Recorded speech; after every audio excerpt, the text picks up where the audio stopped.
And we are back with another episode of Iron Culture Podcast, joined today with my co-host. I don't like saying co, though, because yes, we're both hosts and we're so much more than that. I don't like labels.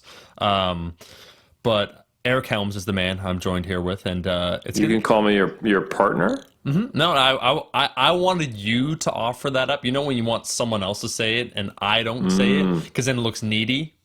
So thank you. Right. Yeah, yeah, partner, of course. So my partner Eric Partner, Helms. perfect. Yeah. This episode, Eric's going to get uncomfortable. Oh yeah. Oh, We're talking with people who have insights when we're just trying to sit here ignoring existential crises, lifting weights, Yeah. checking out hot guy babes, as you like to say. Thank you. Yeah. Man hunks. Man hunks, yes. But on this episode, we are joined by the amazing Dr. Cory Probst and also Amanda Rizzo. These are legitimate mental health practitioners.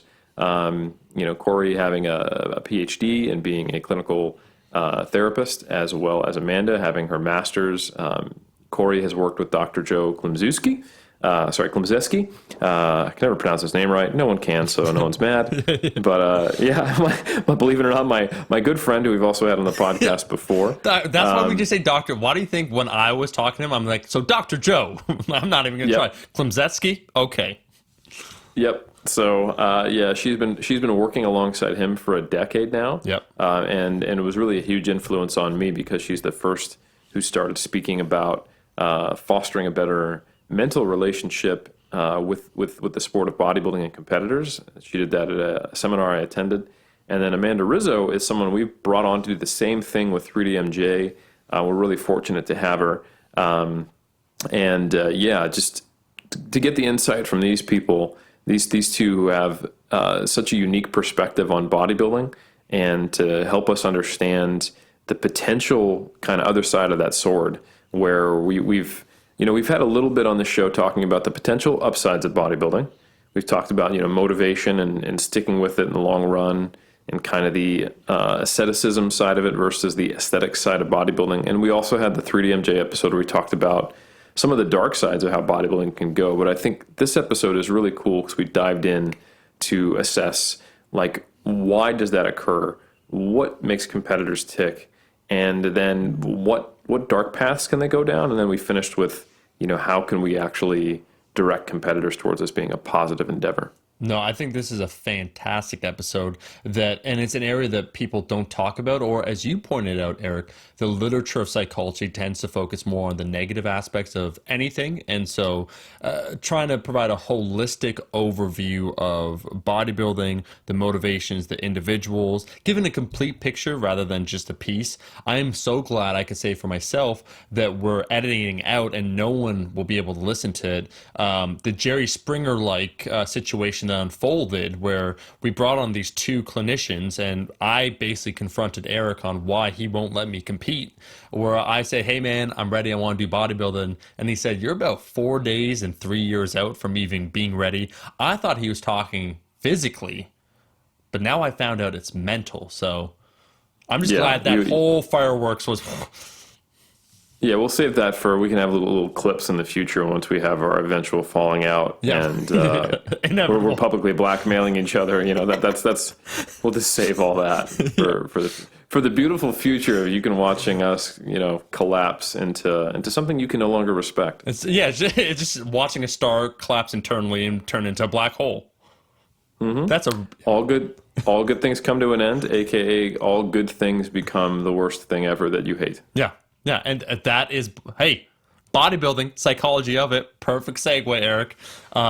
This episode, again, I actually have to give a shout out to Eric for organizing it, because we've been wanting to talk about and explore as part of Iron Culture, once again, so many different aspects, not just the science of lifting, the psychology of lifters, the social aspects, the cultural aspects, the historical.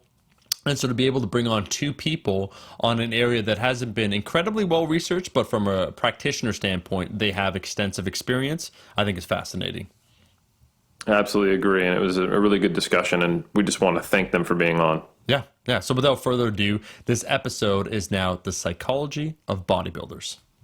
Welcome to Iron Culture, folks. We are here privileged to have both Amanda Rizzo and Dr. Cory Probst. These are folks I'm a big fan of, and mainly because they are some of the few voices out there that are specifically talking about psychology and bodybuilding, which I think is really unfortunate just given how important it is, and how much, in my opinion, it's probably the biggest reason bodybuilders can be successful, but also the other side of that sword, it's probably, in my opinion, the biggest reason why sometimes they don't achieve success, or that success comes at a significant cost to other aspects of their life. So without me kind of spoiling the story too much, I want to introduce our lovely guests. Amanda, let's start with you. Tell us a bit about yourself, and thank you for coming on. Yes, hello. Thank you for having me on. And right to it. About me, I am a mental health therapist, currently working at Weber Community Center, which is an agency here in Los Angeles. And I primarily work with adolescents and adults. And I see a range from diagnoses from depression, anxiety, substance use, PTSD, a lot of trauma. But I'm also working alongside 3DMJ, and I'm currently their mental health consultant. So I help the team conceptualize what's going on with their athletes, and as well as work individually with some clients who have taken on online therapy sessions with me. Yeah.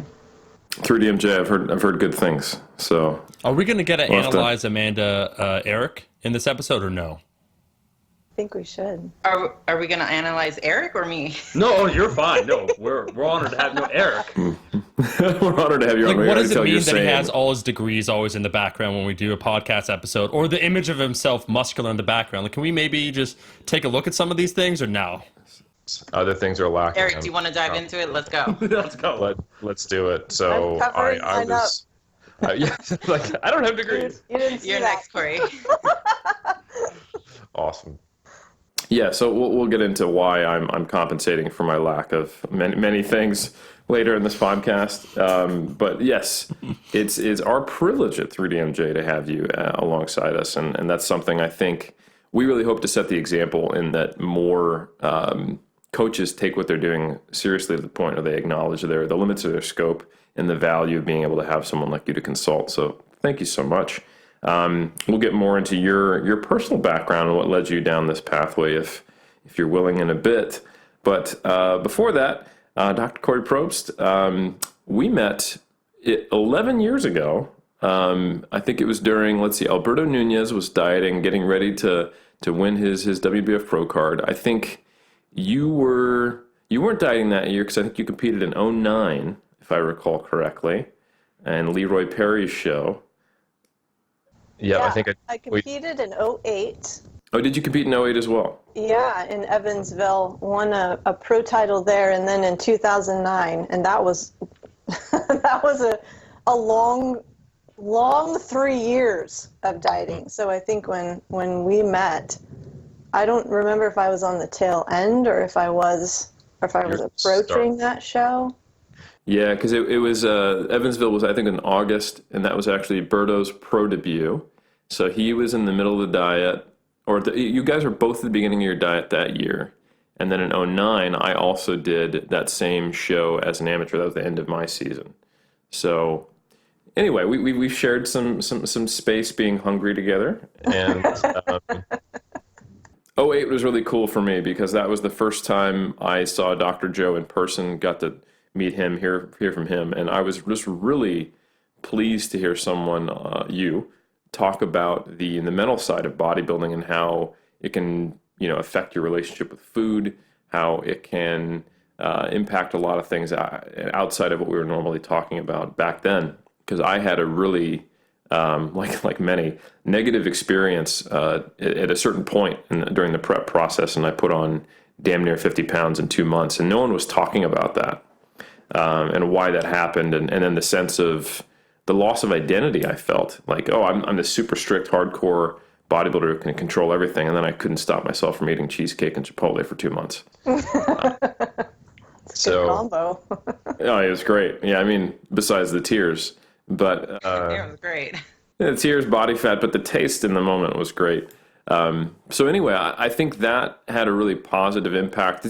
Honestly, Cory, you're the reason we probably have connected with Amanda, and that she's as a part of the team. So I really appreciate your influence, and I would love to hear just more about you and kind of the background of Cory a little bit here.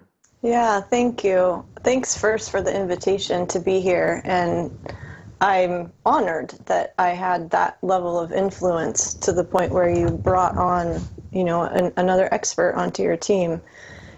I came on board with the diet doc in 2000. That was in 2008, actually.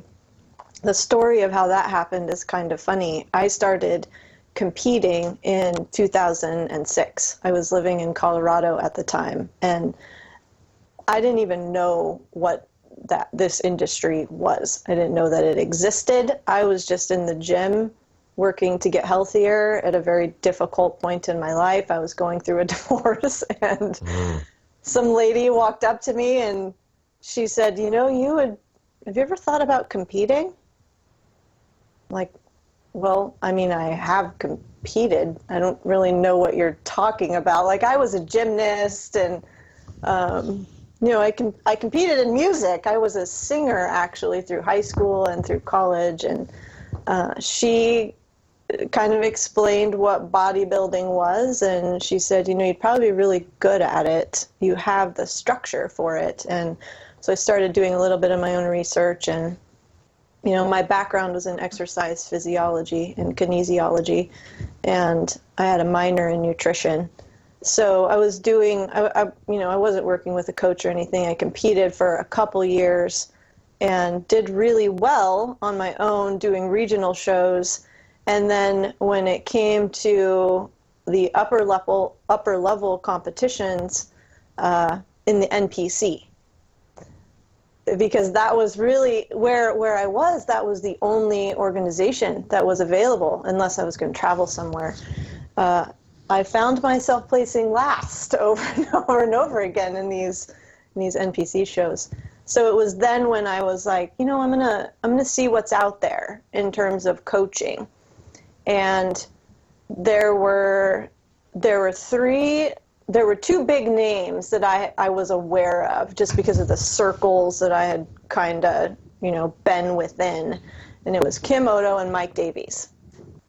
So I reached out to those two, just curious. I didn't know what I was getting into. I just wanted to find out what this coaching for bodybuilding was all about and what it was going to look like. I honestly, I can't even recall whether I was tracking macros at that time. I was tracking my food, but I think it was more just based on calories. And neither one of those two got back to me. But one person did, Dr. Joe Klemczewski. Nice.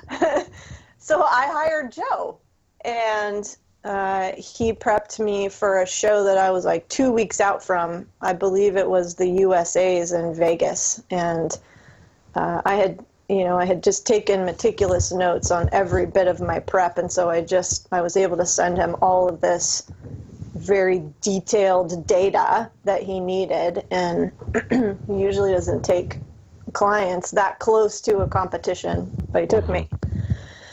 I didn't do well, but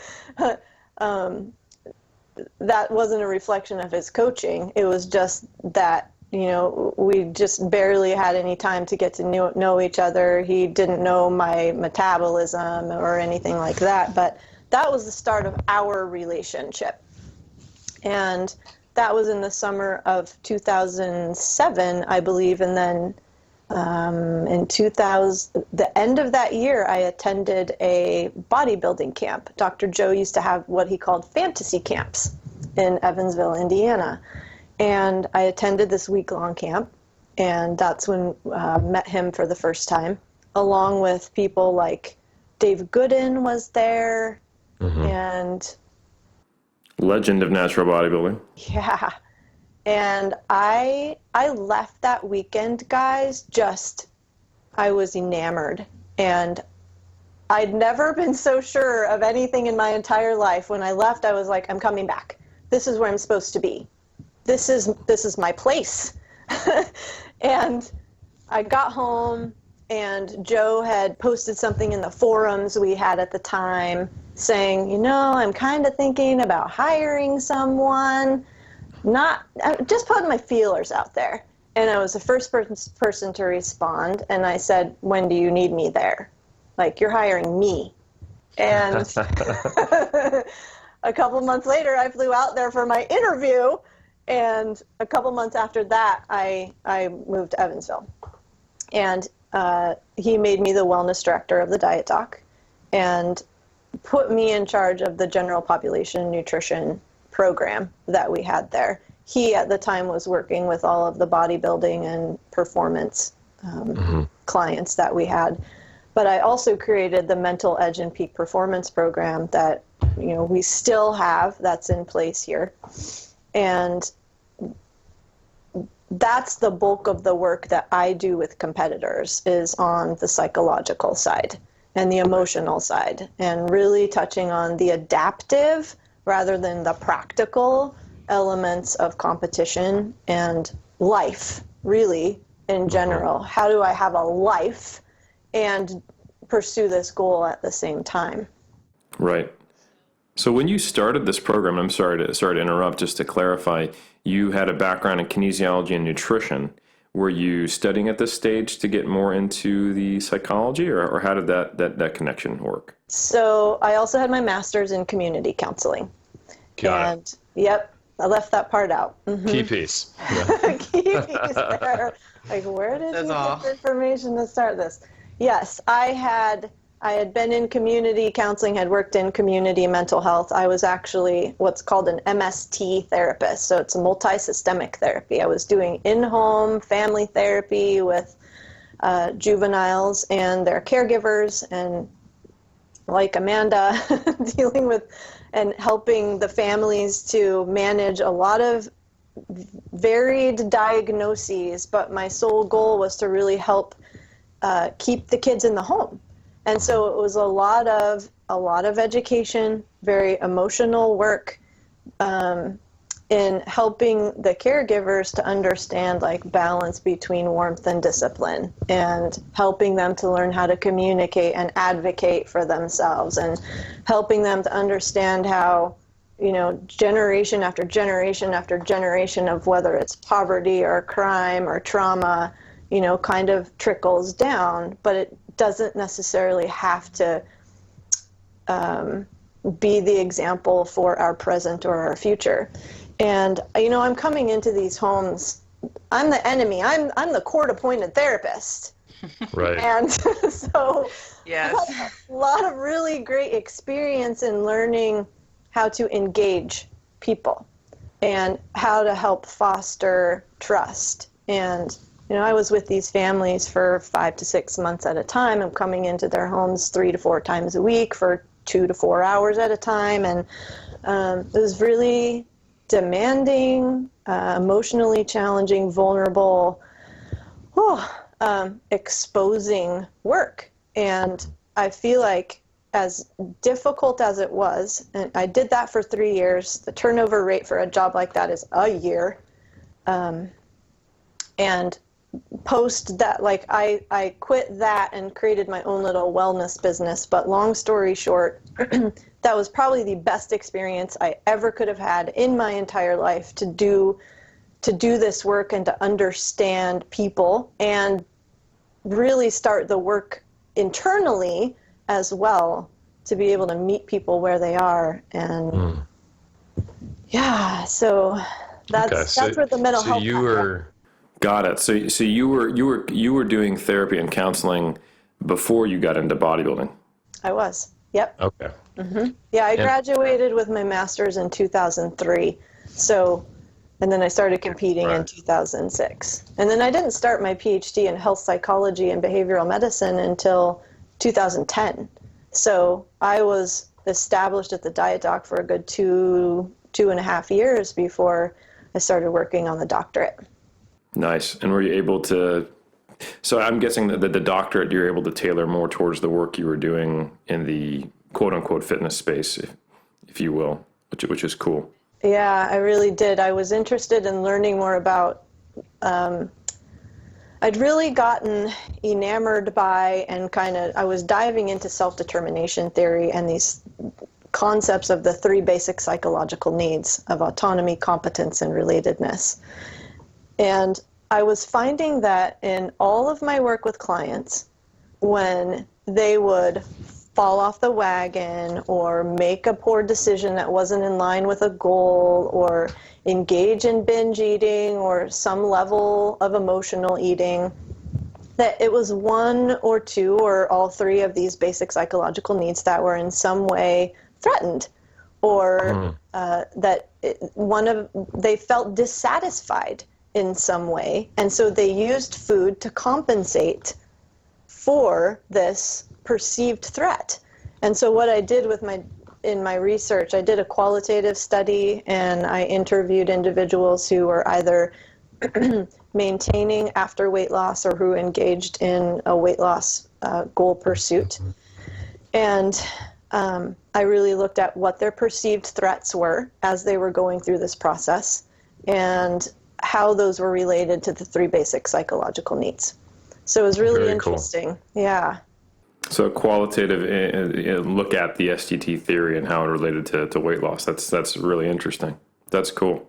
So I think and I really appreciate you sharing all that. We've got a good idea of how the background of a therapist led to being, well, not led to, but then the participation in the sport as an athlete, and then meeting Dr. Joe kind of created this vector where now you share this unique place, at least back in 2010, that I'm aware of as being probably the foremost expert in bodybuilding psychology, if you will. Thank you. Which is really cool. It was, Eric, it was through just my own process those first couple years.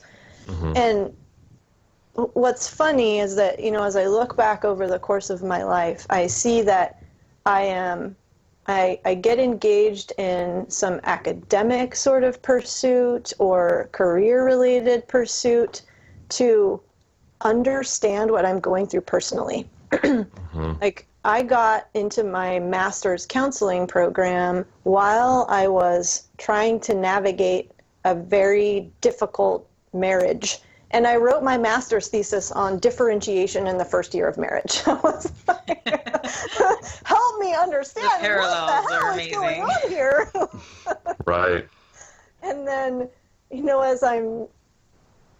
as I'm getting involved in this bodybuilding pursuit, and I had gone through an eating disorder at the age of 19. I was anorexic and 95 pounds.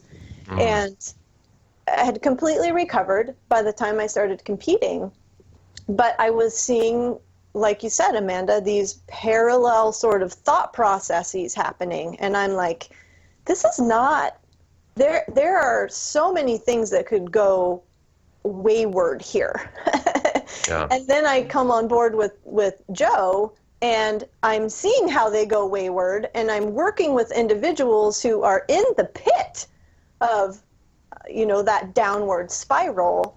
And there were just so many concerning things that I would see. A lot of people who come into the sport with an eating disordered background thinking that it's somehow going to heal them.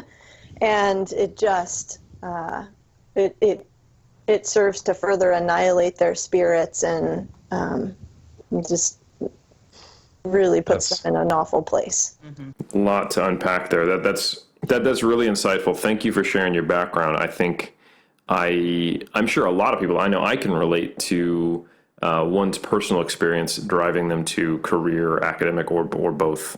Directions. That's obviously, I do a little bit of bodybuilding stuff in my life myself.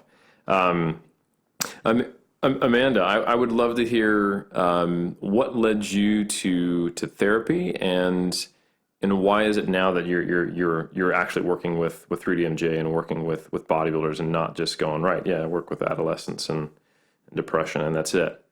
Absolutely.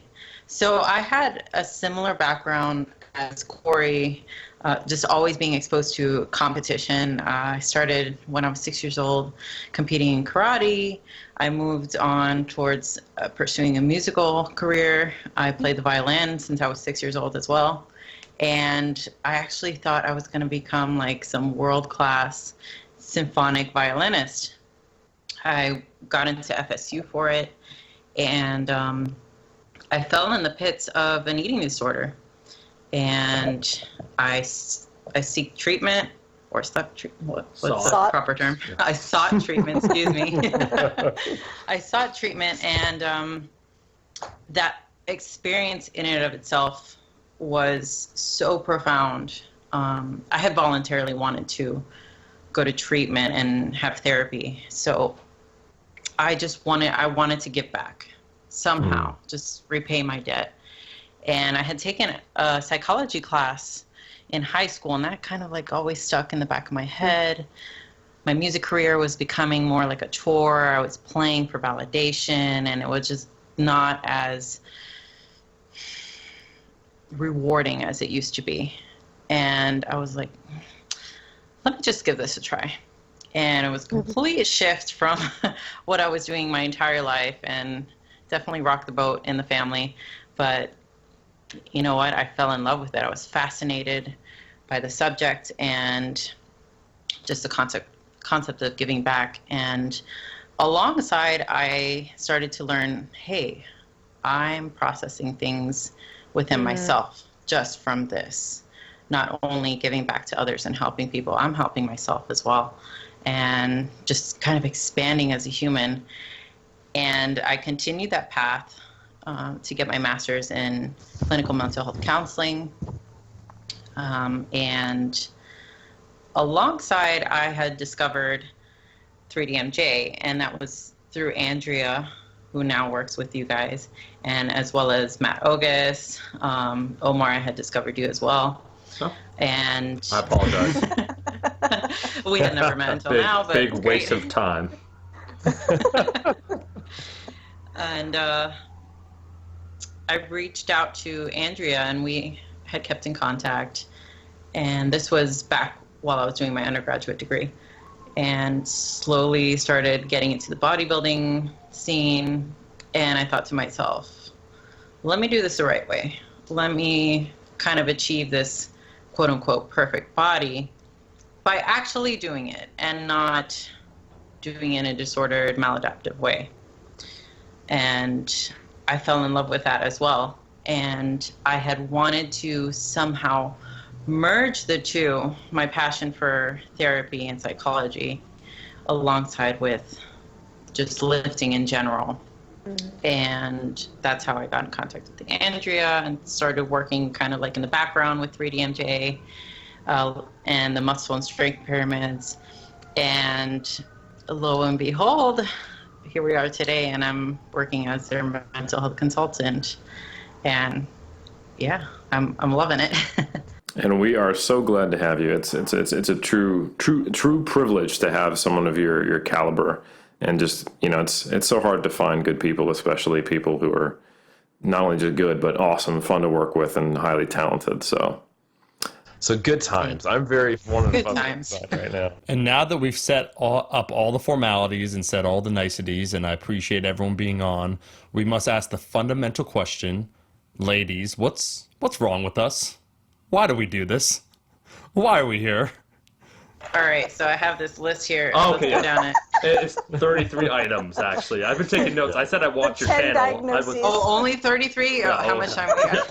That's part one. Per person. Yes. That's 33 okay, for great. Omar, and then I'm like 86. Yeah. I don't know how much we want to unpack in this episode, but I actually am honestly reminded of a quote just as we were beginning from another episode we did with John Meadows, Eric, when he was talking about his bodybuilding journey, and he just said this remark, and I've read John Meadows, like his work, you know, on Elite FTS, T-Nation, some of the stuff, and I've seen other bodybuilders say this similar statement, but he just echoed it out of the blue. We weren't talking about the psychology of lifting, but he said something along the lines of, yeah, I fell into bodybuilding, and I think you have to be a certain type of person, is the way I believe he phrased it. And he may have said, you may have to be a freak in the way that you think, but he said a certain type of person to get into bodybuilding. And I always just found that an interesting statement, and he's echoed it numerous times, and I've heard anecdotally other bodybuilders say something similar, and I just think it's an interesting statement.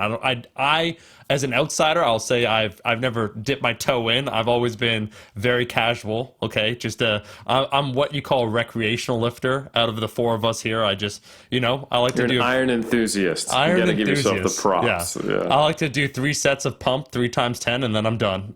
So I was wondering. That's all you need. Yeah, that's all. That's a lot more than I do right now, dude. It's all you need for there's the guy who just squatted 500 pounds and has like 3 videos on programming. Very humble, but yeah, it's true. You're not a competitive bodybuilder, and there is something wrong with people like us. But Eric, you take the lead, Eric, maybe because you could frame it. You've competed. What does John say? How do we phrase that question? I haven't competed either, so we can throw that in there. I like you That's already. 2 for 2. Yeah, we have 50% sane people here. That's good. So Eric, maybe lead off. You know what I'm saying, though, Eric, right? What John actually. mentioned. Yeah, I totally know what you're saying, and I even found myself nodding when John was saying that because I related to it. And as an academic who I fashion myself as a bodybuilding and powerlifting researcher, I've read a ton about the psychology of bodybuilders, the profile of bodybuilders of people who get into competitive bodybuilding, the effects of contest prep. The things that you have to do to get in shape and how that can also affect you. But an academic perspective is very different than a clinical perspective. And that's something that's why I'm really glad to have you both on. And I would love to know from the folks you've worked with, Cory, in your case, your own personal experience, are there certain traits that a lot of, I'll say, competitive physique athletes share? That's a great question. To be honest, the first thing that popped into my head is there's a level of neuroticism that I see in pretty much every physique competitor. I would say, too, that, and this occurs without some significant level of awareness, is there's some very black and white thinking that occurs, all or nothing thinking. Mm-hmm. And I recognize this in myself especially when I was considering retiring, that I had a significant need for validation, significant need for that. And I mean, when you consider what physique competition is and what it requires, like you're basically naked, standing on stage, asking to be critiqued and judged and hoping that the feedback is positive, right? No one gets on stage wanting to be completely torn apart. And yet, and I think the judging has evolved, but I have seen competitors just get torn down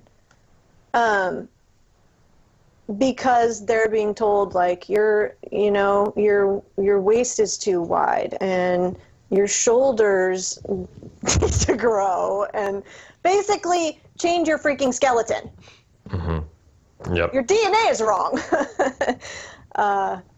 So there's an element of ignorance that goes into it. Like, we don't know what we don't know. A lot of us, when we get into the sport, we don't know what it's going to feel like after getting on that stage and stepping off the stage and getting the feedback from the judges, and what impact or influence that's going to have on our psychological state, confidence.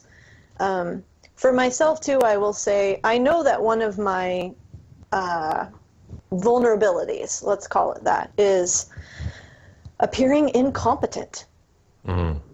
And if I could do really, really well at something, and I'm the type of person that if I'm going to go for it, I'm going to go all in. I am going to be 100%. And I don't have, I was told I had a great physique for it, but I mean, look at my pictures. If we're getting really practical here, I am very blocky. I don't have an hourglass figure. I don't have boobs. I don't have a super wide back. But I was going to play my cards in the best way that I could. And I could diet. And so I was like, you know what? I can be the leanest person on stage. I may not be the most muscular. I may not.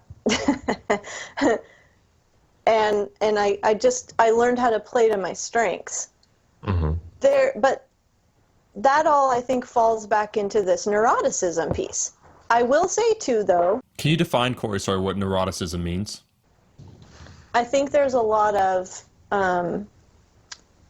neuroticism comes with rumination, a high level of intensity, and rumination means like thinking something over and over and over and over and over again.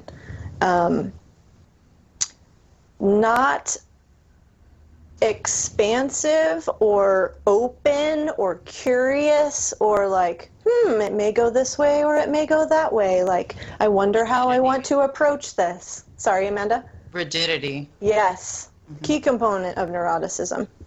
I don't see a high level of that openness and curiosity among competitors very often. And that's something that when I'm working with them, flexibility, behavioral flexibility is something that neurotic people, someone with those tendencies, tend to lack.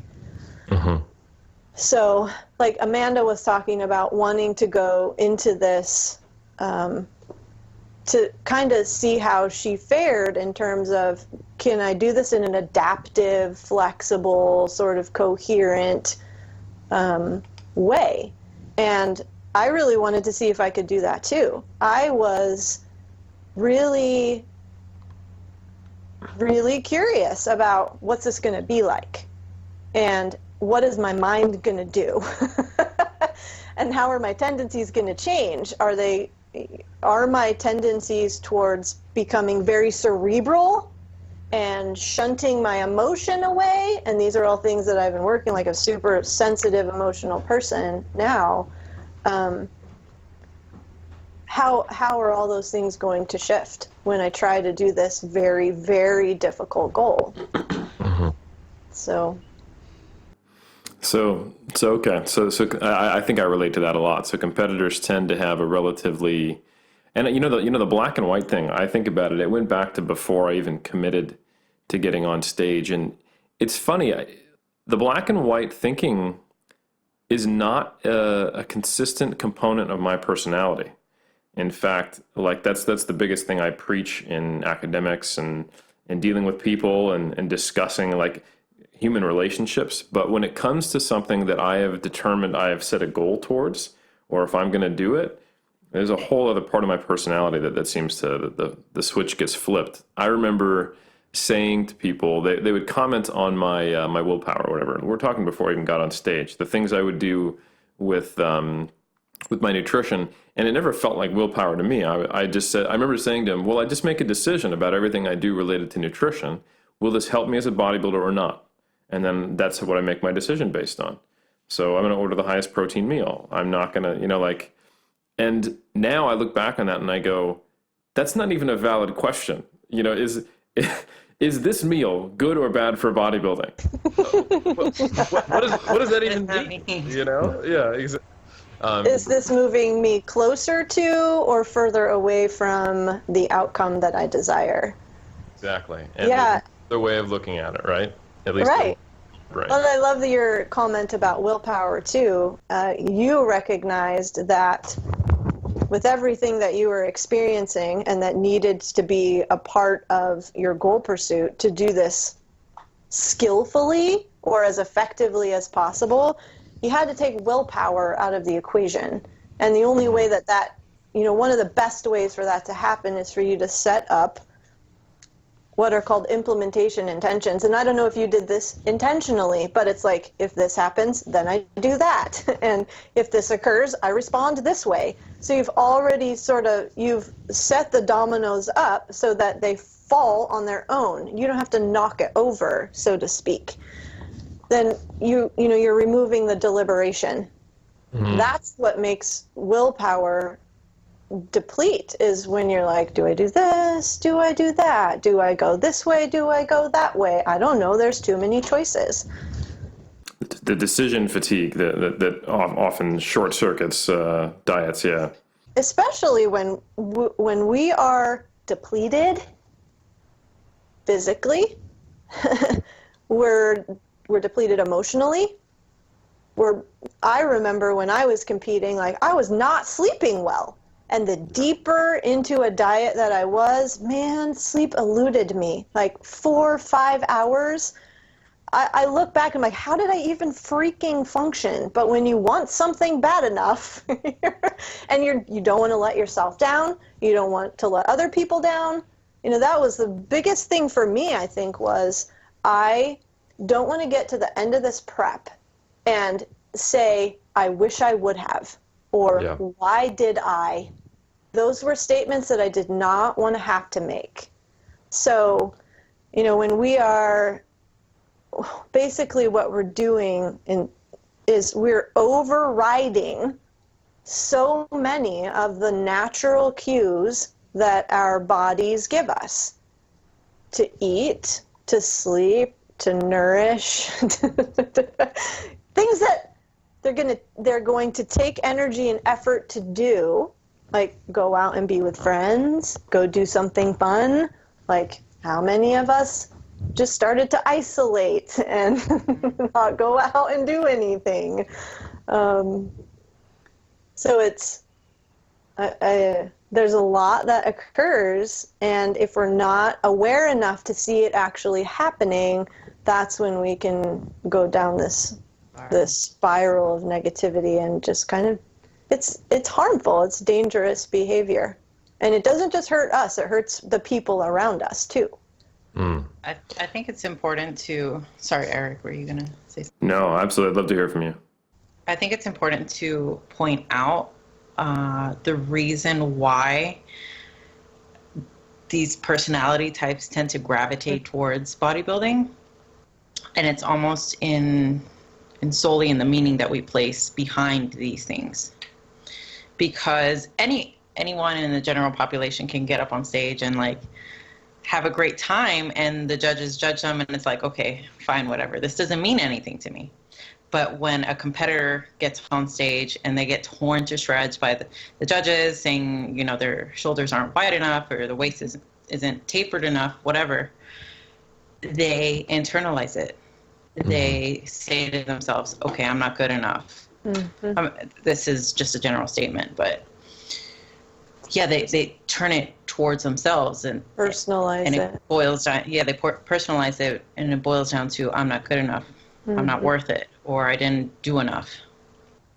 So the meaning that we place behind these things, even in the willpower, is this choice going to make what I want happen or not? And that's important to me. So it's kind of like it's an easy switch.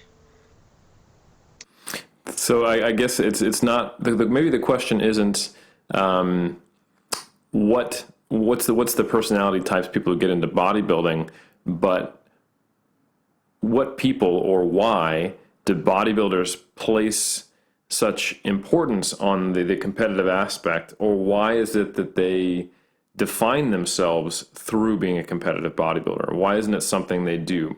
Why is it that this is who I am? Not that other athletes don't identify with their sport. I mean, that's something, there's a ton of research on that. Like, a college athlete who gets injured, the injury is the smallest part of that. The biggest blow to their identity is the fact that they're no longer on the field, and they're no longer have this career they thought they'd have, and now who am I? But so if we could talk about or I'd just love to get your insights on why might bodybuilders put so much self-expression or identification of who I am into the sport? I would say it's something that is fairly easy to control compared to another sort of career. It's pretty much all on your shoulders.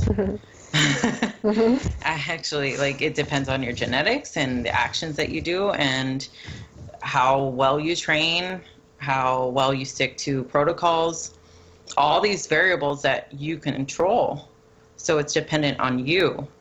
You can't say, oh, my client sued me or something. It's you. It's all you. So I think it's fairly easy to internalize and internalize and process these things as your self-worth. No, it's interesting you brought up the term control, because in my academic looking at this whole thing, one of the key features of certain eating disorders, I think primarily anorexia, is a desire for control, sometimes coming from the background of the person, and then seeking out and finding a way to express that control. And man, if bodybuilding isn't about control and putting it all on your own shoulders, then I don't know what is. So do you guys see parallels there? Do you think that those are related? I think that, Eric, there's discomfort with uncertainty. Yeah. Yes. A lot of times among bodybuilders. And I'm competitive, but bodybuilders who stand on stage and naked to get judged, Right. Not bodybuilders in general. I think they're very different than the ones that transition into standing on stage and competing. But a high degree of discomfort with uncertainty, and I'll say this because in a lot of the work that I do, I am teaching individuals about the concept of mindfulness. So this non-judgmental awareness of thoughts, of emotion, of circumstances. And because a lot of competitive bodybuilders that I work with, what I see is that oftentimes they confuse the circumstances with their capacities. So what I mean by that is just what Amanda said. They personalize what's occurring around them, their hunger, their body size, shape, weight on the scale, body fat percentage, all of those metrics, macros, whatever it is. And I'll give you an example with a client I'm working with right now. This is a general population example, but it'll kind of shape this concept for you. Girl comes to me and her coach has her on a very low carbohydrate diet, like basically a ketogenic sort of diet, because she has high sugars, high blood sugar, and she's binging. First thing I'm thinking is, well, it's probably not you that has the binging problem. It's probably the fact that the diet isn't working. It's not sustainable. Our brains are protective. They don't want your brain doesn't want you to starve. So when you binge, you're actually taking care of yourself. So it's not a me problem, it's a circumstance problem. Let's change the nutrition plan, and then you're going to see that you can do this really, really well and effectively and skillfully. So I think we run into that in the bodybuilding arena also. Right, because we're taking on this monumental task. We're sometimes trying to achieve things that are not possible if we don't understand that is a structural issue, or at least that require monumental effort to change, which is part of the reason why we like it. And this also explains why so many bodybuilders go the route of anabolic steroids and performance-enhancing drugs, and because the expectations they have of themselves and the things they're trying to accomplish require this truly superhuman levels of effort and change. And I think I can understand that, which even relates back to why I decided to stay naturals, because I knew that was part of my personality, so I had to draw a line in the sand to prevent myself from going too far. Okay, that's not an option, because I can see, you take me plus that, bad things. You would look so great, though. great. Yes. Hey, can I just say, Could you imagine? So a bit about what Amanda and Corey said. Back to analyzing Eric, ladies. I want to just give you a piece of information that might be relevant towards why Eric competed in 2019. So you guys were talking about trying to derive order out of chaos, a sense of control from the meaninglessness potentially of life for a variety of different reasons. Eric came to Toronto last year. We had a great time. I actually can say I look up to Eric. I call him coach. I highly value his opinion, his integrity, everything about him. I decided while we're working on the project one night, this is true, hey, let's go watch a movie. Why not? Unwind a little bit. So we watch it with one of my friends. The movie's called Hereditary. The movie's basically one big movie about nihilism, and it battles against American exceptionalism, the concept that no matter, there's that stick-to-itness, like the good old-fashioned American work ethic, where if you just work hard enough, if you resist a problem, like you can get through it. Nope. It's about nothingness. It's about no matter what you do, entropy's there, nihilism's there, you're going to be defeated. And after we watched the movie, I looked into Eric's eyes. My buddy, on the other hand, he's like, yeah, I know it's spooky, it's unsettling. Eric was rocked. I was rocked because we saw into the very depths of our souls. Could you guys replay this for us right now, just to get a bit of how it went? Oh, we were just close. Our eyes were kind of like, one eye was like kind of twitching a little bit, and it's like, and Eric's like, hey man, you're gonna be okay? And I'm like, yeah, I'm fine, bro. Are you gonna be okay? And he's like, yeah, of course I'm fine. And that's basically how it went. And then after that, he hadn't announced in 2019 he was competing again. I don't think. Maybe he thought about it beforehand, but suddenly after that chaos and disorder, he wants to go towards order and control. So I don't know if that's relevant information towards his 2019 prep season or if I'm reaching too hard, but I just thought I'd throw that on the table. Besides me announcing in late 2016 that I was going to get back on stage, I'd say that's a perfect assessment of why. Yep, thank you. Okay. So, however, spot on. I do think there's like some really good. I think trying to find meaning and trying to like most bodybuilders are not like it's surprising to me how many bodybuilders don't have huge Instagram accounts. Like if you look at like who is on Instagram and has the great body and that people watch, they're sometimes physique competitors, but a lot of the times they're like, lifestyle fitness and like supplement sponsored athletes who are cover models or, but if you look at your average competitive bodybuilder who has a better physique than them and is some like mid-level, high-level amateur or early stage pro, but not like a champion who everyone's aware of, they could very easily leverage that to create a huge Instagram following, but sometimes they've got like 2K, and it occurs to me that the validation is often part of it, but I think what keeps people competing is that striving against yourself, that kind of the pathway of that journey. And I do think it has something to do with, fighting against, nihilism, making meaning, and making sure that there is that I have a purpose almost.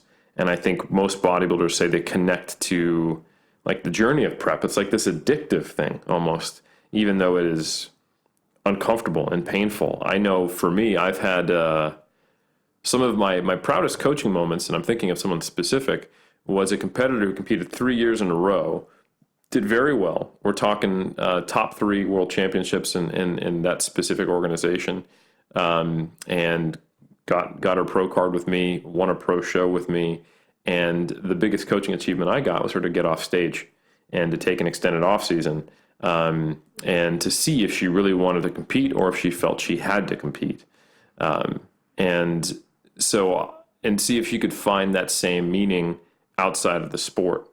So I guess it might be.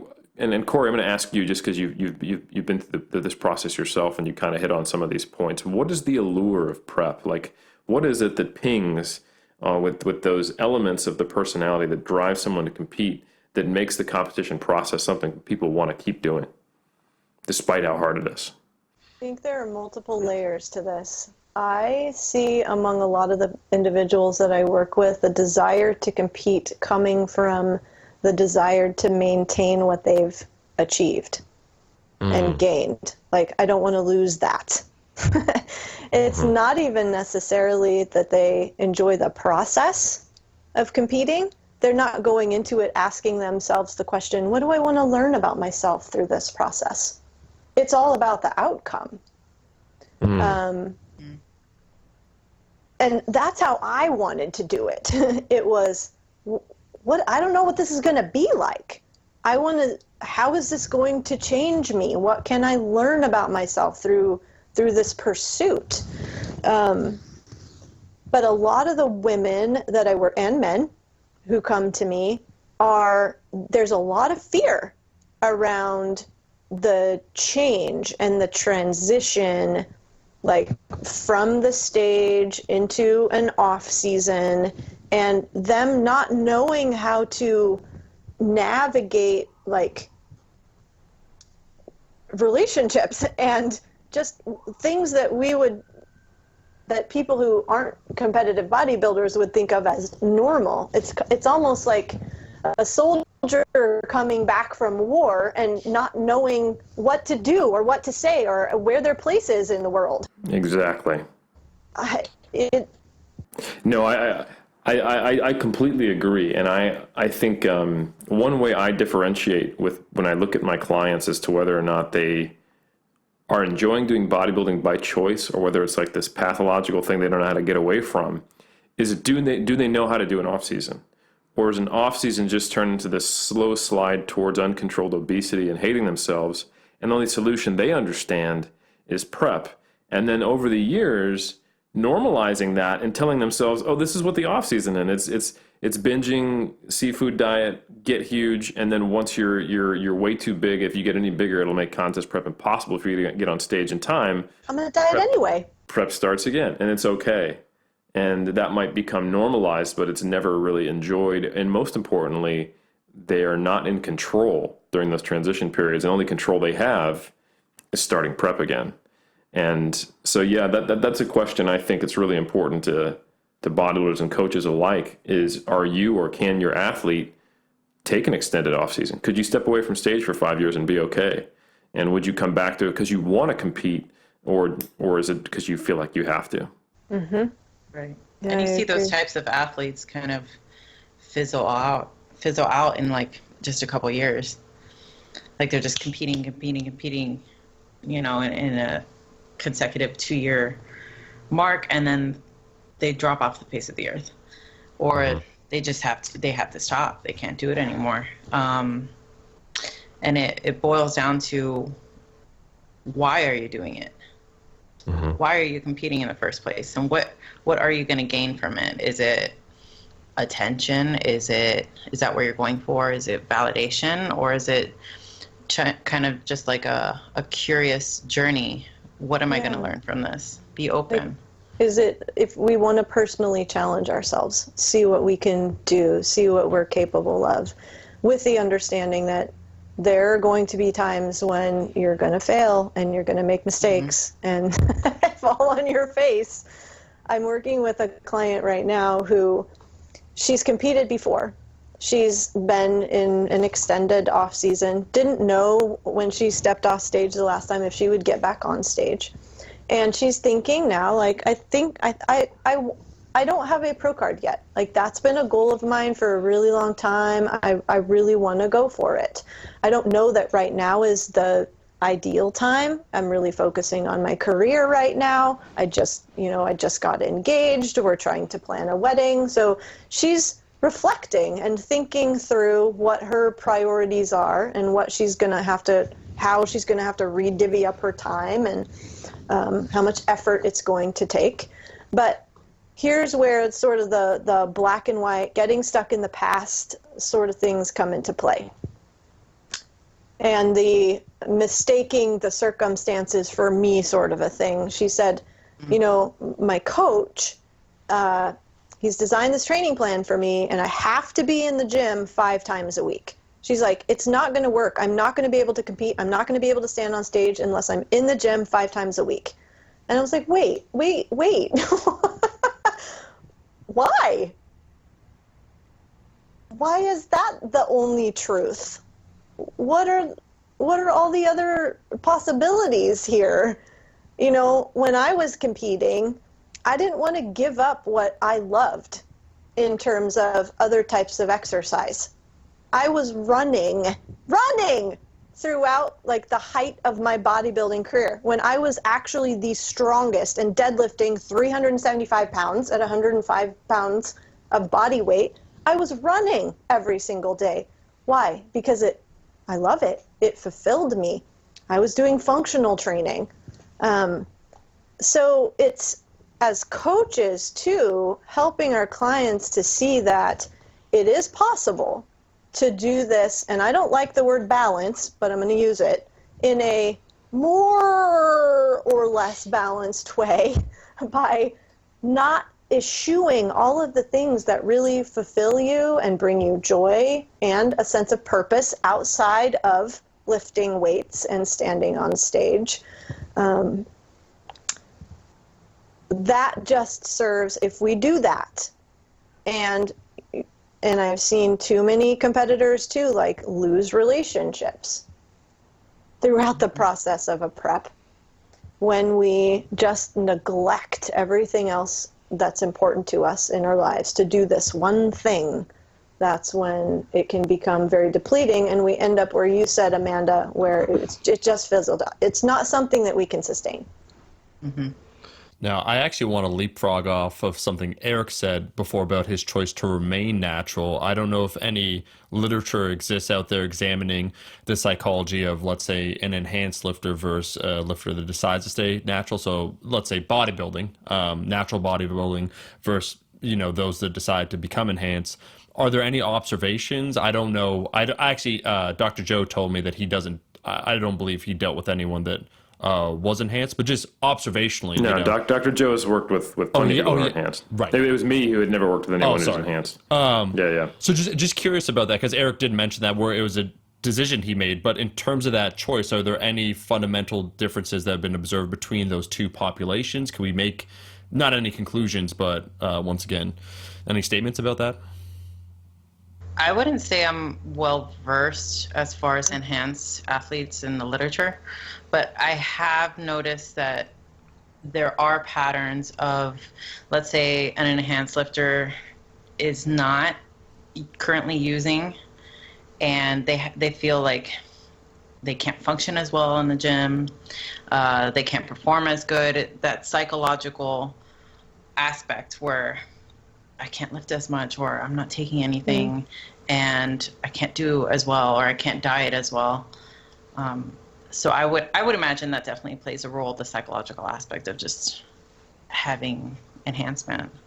So there's a high degree of comparison from when they were using to when they're not. Is that what you're saying? I'm not sure the differentiation between that, but as far as the differentiation between an enhanced athlete versus a natural athlete. Mm-hmm. From just this is Bro Omar being in a gym for a long period of time, too much time on his hands, interacting with people over a ton of time. One of the gyms that I went to was a gym where former bodybuilders would go. So individuals in their 50s, 60s, those that actually decided to continue to train. But a lot of them were just describing, and I don't have the numbers, what the average would be compared to someone who wasn't enhanced. But a lot of them were saying, and even one guy in particular, I remember, just the idea of chasing their former greatness, that once they are enhanced, reaching that peak is the highest and is only downhill from there. And why? Because I asked him the question where he trained with 6 of his buddies, 20 years ago when he was in his 20s and 30s. And out of those individuals, he's the only one that keeps training. Is that different than the general population? Is it less people training, more people training? I don't know. But what I did observe when he was talking, he said that for a lot of them, that peak that they reached, it's so high that they're always chasing that high no matter what. And so a lot of them, it seemed to me that more of them would drop off because they'd achieved a certain level. And in order to maintain that, you either have to remain enhanced or at some point come off, Mm-hmm. I would ask them, when is it enough? I think I don't want to break these people, Amanda. bodybuilders. Okay, these are locker room talk. They're already sharing enough, like a lot of Yikes. themselves. You ask, like, No. you just say, We're man, gonna go in. you just say, like, Where does it end? when is it enough for you? And they're just like, oh, they just shattered. But we can ask natural athletes too. You Sure. know, when is it enough? And the majority of them would say, or majority of us would say, no, I want to get bigger. Like, let's keep going. Yeah. And I would say most natural athletes are very uncomfortable with the idea of there being a point when you're not making progressive gains anymore. And, you know, fortunately for a natural athlete, that's not going to happen if you do things right until your 40s or 50s. But, and not if you're new and starting in your 40s and 50s, then you've got some good gains ahead of you. But if you, it's almost like, well, I know your attitude's like that now when you're 21, and this is, you know, 36-year-old coach Eric thinking, and great, we've got 20 years to work on you getting prepared for what's to come. But you can see it. If someone posts something about, this study 6 months on bodybuilders, no change in their strength levels, or ex-guru speculating about only gaining a quarter pound every 5 years or something like that, and then just the resistance you'll get, or someone goes, oh, why would you ever remain natural if that's all you can look like?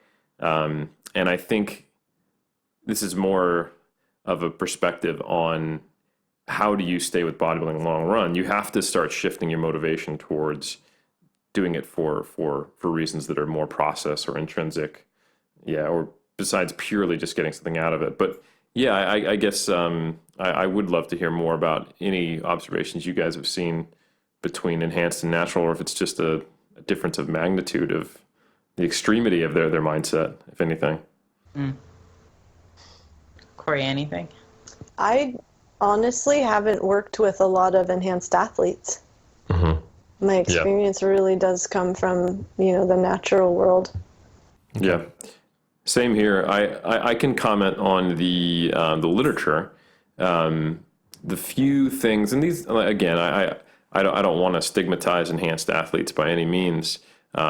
The nature of research kind of does that. Like, you're not a statistic, you're not a mean, but when we do look at some of the reported kind of behavioral correlates in some of the research, you typically see more risk-taking behavior, which is interesting. Like when you look at the polypharmacy, it's, because I agree with what you were saying earlier, Cory, is that a fear of the unknown is something that a lot of bodybuilders are, like, I'm going to slowly expand my comfort zone, and I'll do it when I'm in complete control, and it'll be the purpose of pushing my progress forward.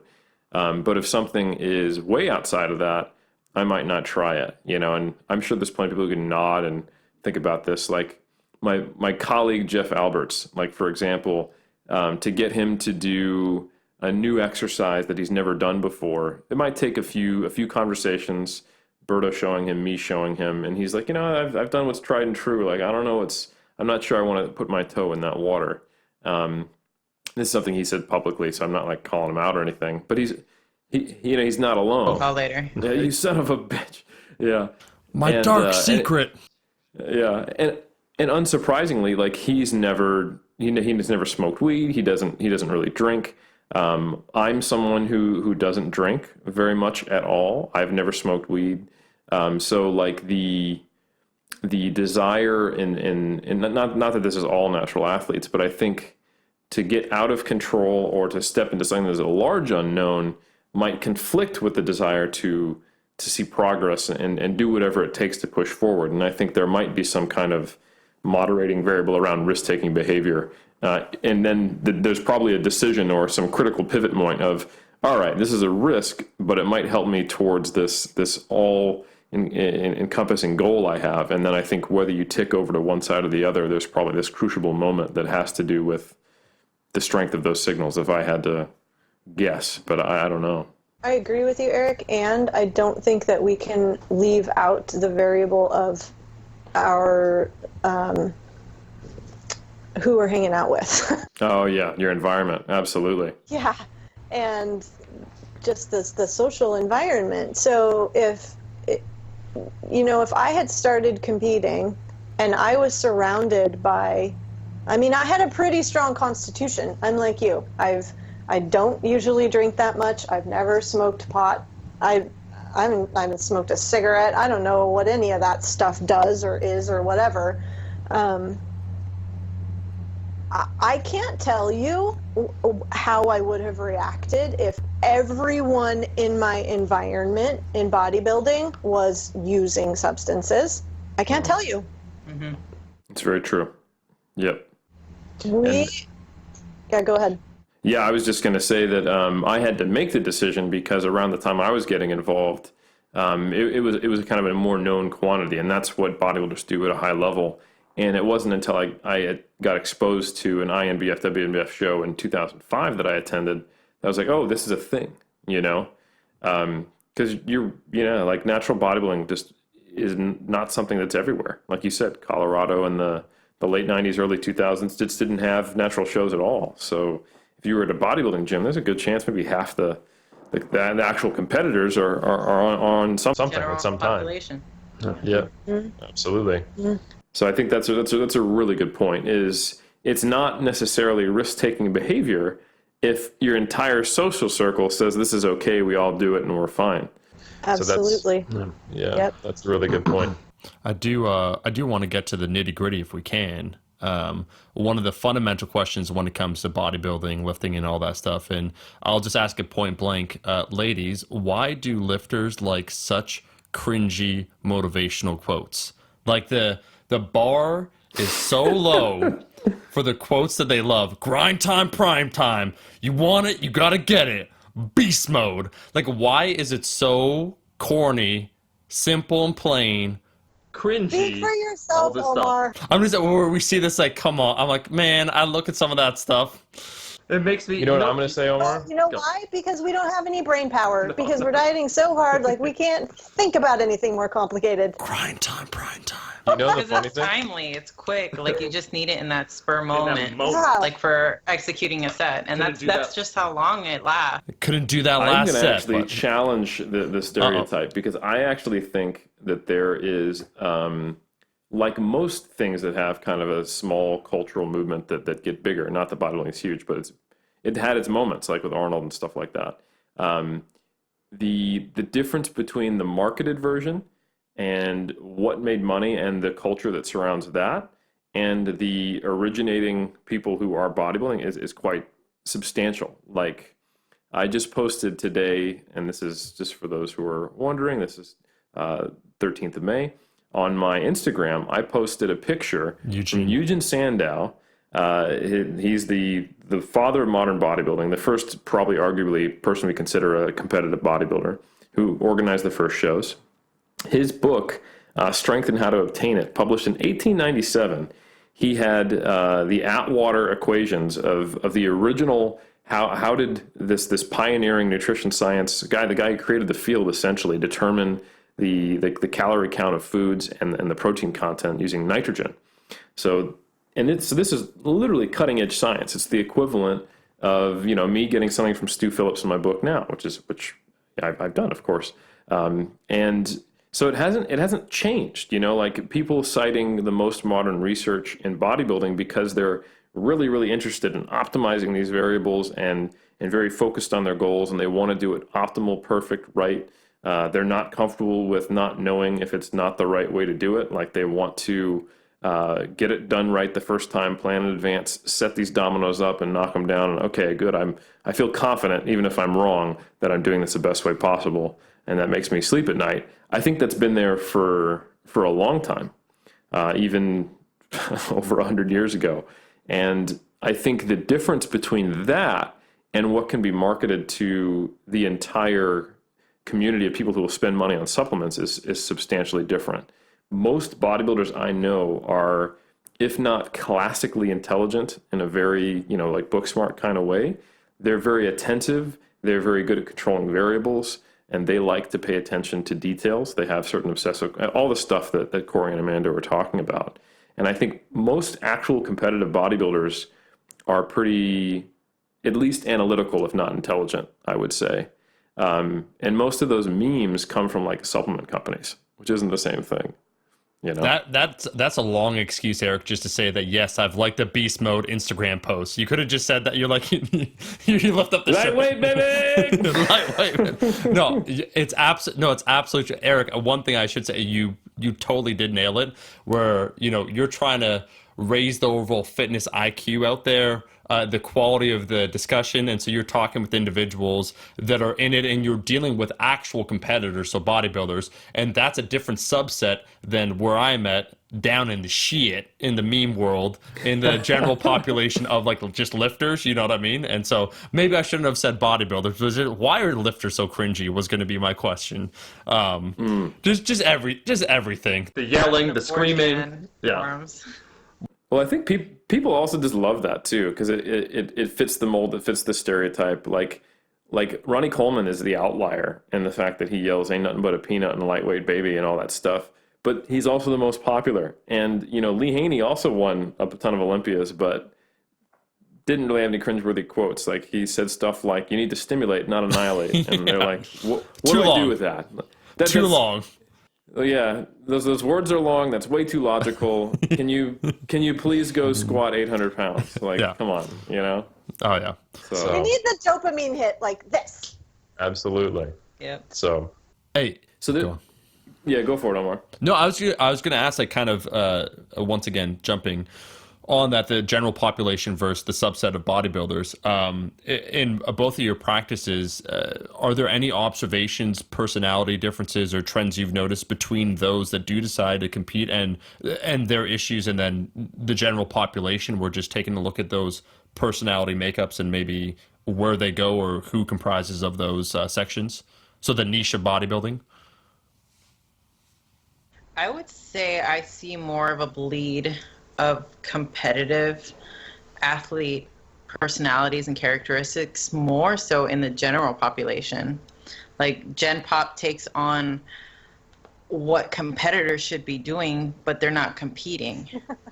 Like they're being extremely neurotic, tracking macros, isolating, fear of missing a gym day, all of these things when they don't even have intentions to compete. Nice. What do you think that comes from? Is that social media driving them to think they have to do that? That could be one of the factors, but I think, like you touched on, the control, wanting to control their own self when external variables may seem out of control. That could be a reason as to why. Mm-hmm. It's all individual based. It's hard to kind of generalize, but those are kind of the patterns that I've seen. That's really interesting, Amanda. As I look over who I've worked with, maybe a handful of general population clients who are like, should I compete? Should I get on stage? Could I? Who are asking that question and are kind of feeling this drive to maybe pursue it. A handful. And I don't know if that has to do with personality or like psychological sort of variables, or when they come to me, for example, or the diet doc, if it's how we structure the program to be more lifestyle oriented, we're not even talking about that. It's how can you pursue your goals in this way that is both structured and flexible, kind and compassionate, mindful and aware, asking yourself the question, like, what is truly important to me? It is really centered around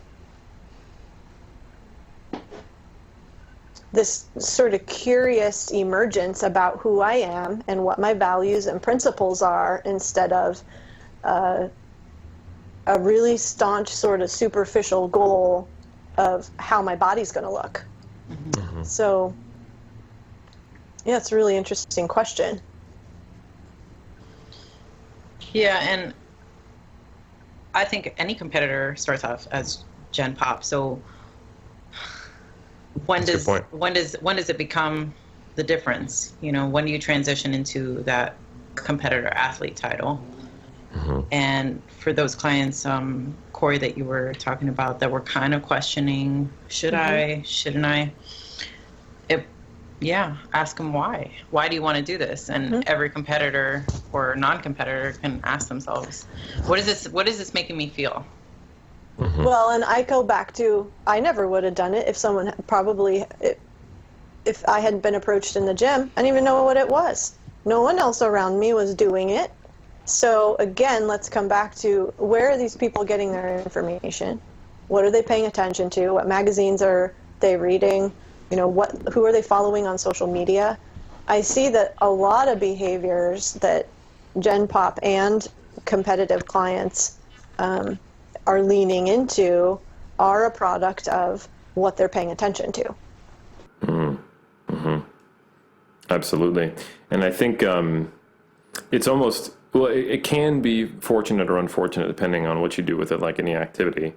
The uniqueness of how bodybuilding pushes you and then the transition back out of a season into regular life is that if these inherent personality traits drive you to do something, and then the people around you say, hey, you could do bodybuilding, or that's an option. Let's say you're expressing yourself physically. You were an athlete in high school, you have a propensity for putting on muscle, you're in a gym, and somebody says, hey, you know, there's a local show, you should look at that. And you go, that might fit the bill. You know, I've been needing some way to well, you're probably not going to actually think this. I need more control in my life. But, you know, you just go, oh, this has an allure. You know, this has an allure. I'm going to do that. And maybe I don't like CrossFit because it doesn't fit with, like, there's too much variety. I want this specific thing. So you decide to do bodybuilding. The potential downside is that bodybuilding can really grip you. You know, you hit this peak in looking the best you ever have. And then it fades away so quick, and you feel like you've lost your control. And all of a sudden, now the question is like, well, now what? And often the answer is, like we talked about before, well, I better prep again. I better do the show next season. And I think the question I'm interested in is almost a solution oriented. Is the bodybuilders who compete for a lifetime take multiple off seasons? You know, like, I'm thinking of folks like, you know, Philip Ricardo Jr. You know, he gets deployed as a Marine. He can't compete for a couple of years. All good. He comes back. He competes. He's been competing 20, 30 years, you know. I'll use myself as an example. I stopped for my PhD, got back on stage, and bodybuilding means the importance for me is like 90% in the process and the experience, maybe 10% in the outcome. And kind of that self-discovery like you talked about, Cory. It's interesting. I think there's, like, the way I frame it, I'm working on a paper with one of my students who studies psychology, and we're looking specifically at some of the psychological demands of bodybuilding, is that there's kind of three aspects. And I'm going to pitch this to you guys, and if you tell me I'm full of shit, then we got to rewrite the paper. But there's three aspects that kind of drive. This is important, all right? This is my academic future. So you're hearing it here live on Iron Culture, peer review. No. Does one involve beast mode? Oh, always. Yeah, that's actually two of them, beast and mode. Yeah. So it's pretty simple. But yeah, so these three factors that drive potential psychopathology and psychosocial distress among competitors. One is the actual biological aspect, which I think is the kind of the trapping hook that I was mentioning. Like, you might get into bodybuilding, it fits that niche, and then you just don't have any concept of how it's going to keep you there. And this is based on the research we know from semi-starvation going all the way back to Ansel Keys in the 50s, that they took a group of conscientious objectors who were mentally clear, and they weeded them out from literally hundreds of people down to a small amount. And these are like the most psychologically robust, strong sense of self, strong sense of service and purpose. And down to a man, they were all developing eating disorders and body image disorders and having all kinds of psychological distress from a biological perspective. And that's something we know in the eating disorder world, that if you can just get an anorexic to eat, all of a sudden it turns kind of down the volume on a lot of those symptoms. There's more to deal with, like, why did you get there in the first place? But the restriction and the food deprivation is this feed forward mechanism that makes it really hard, because then the compensatory binging happens, and then the stories that get told about that. So there's the biological component is one piece.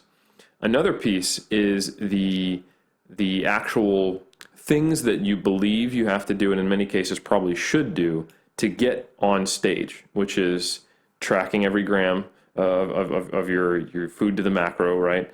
Counting your calories, checking your physique regularly, objectifying yourself, externalizing it. So physique checking, regular weighing in and tracking your food.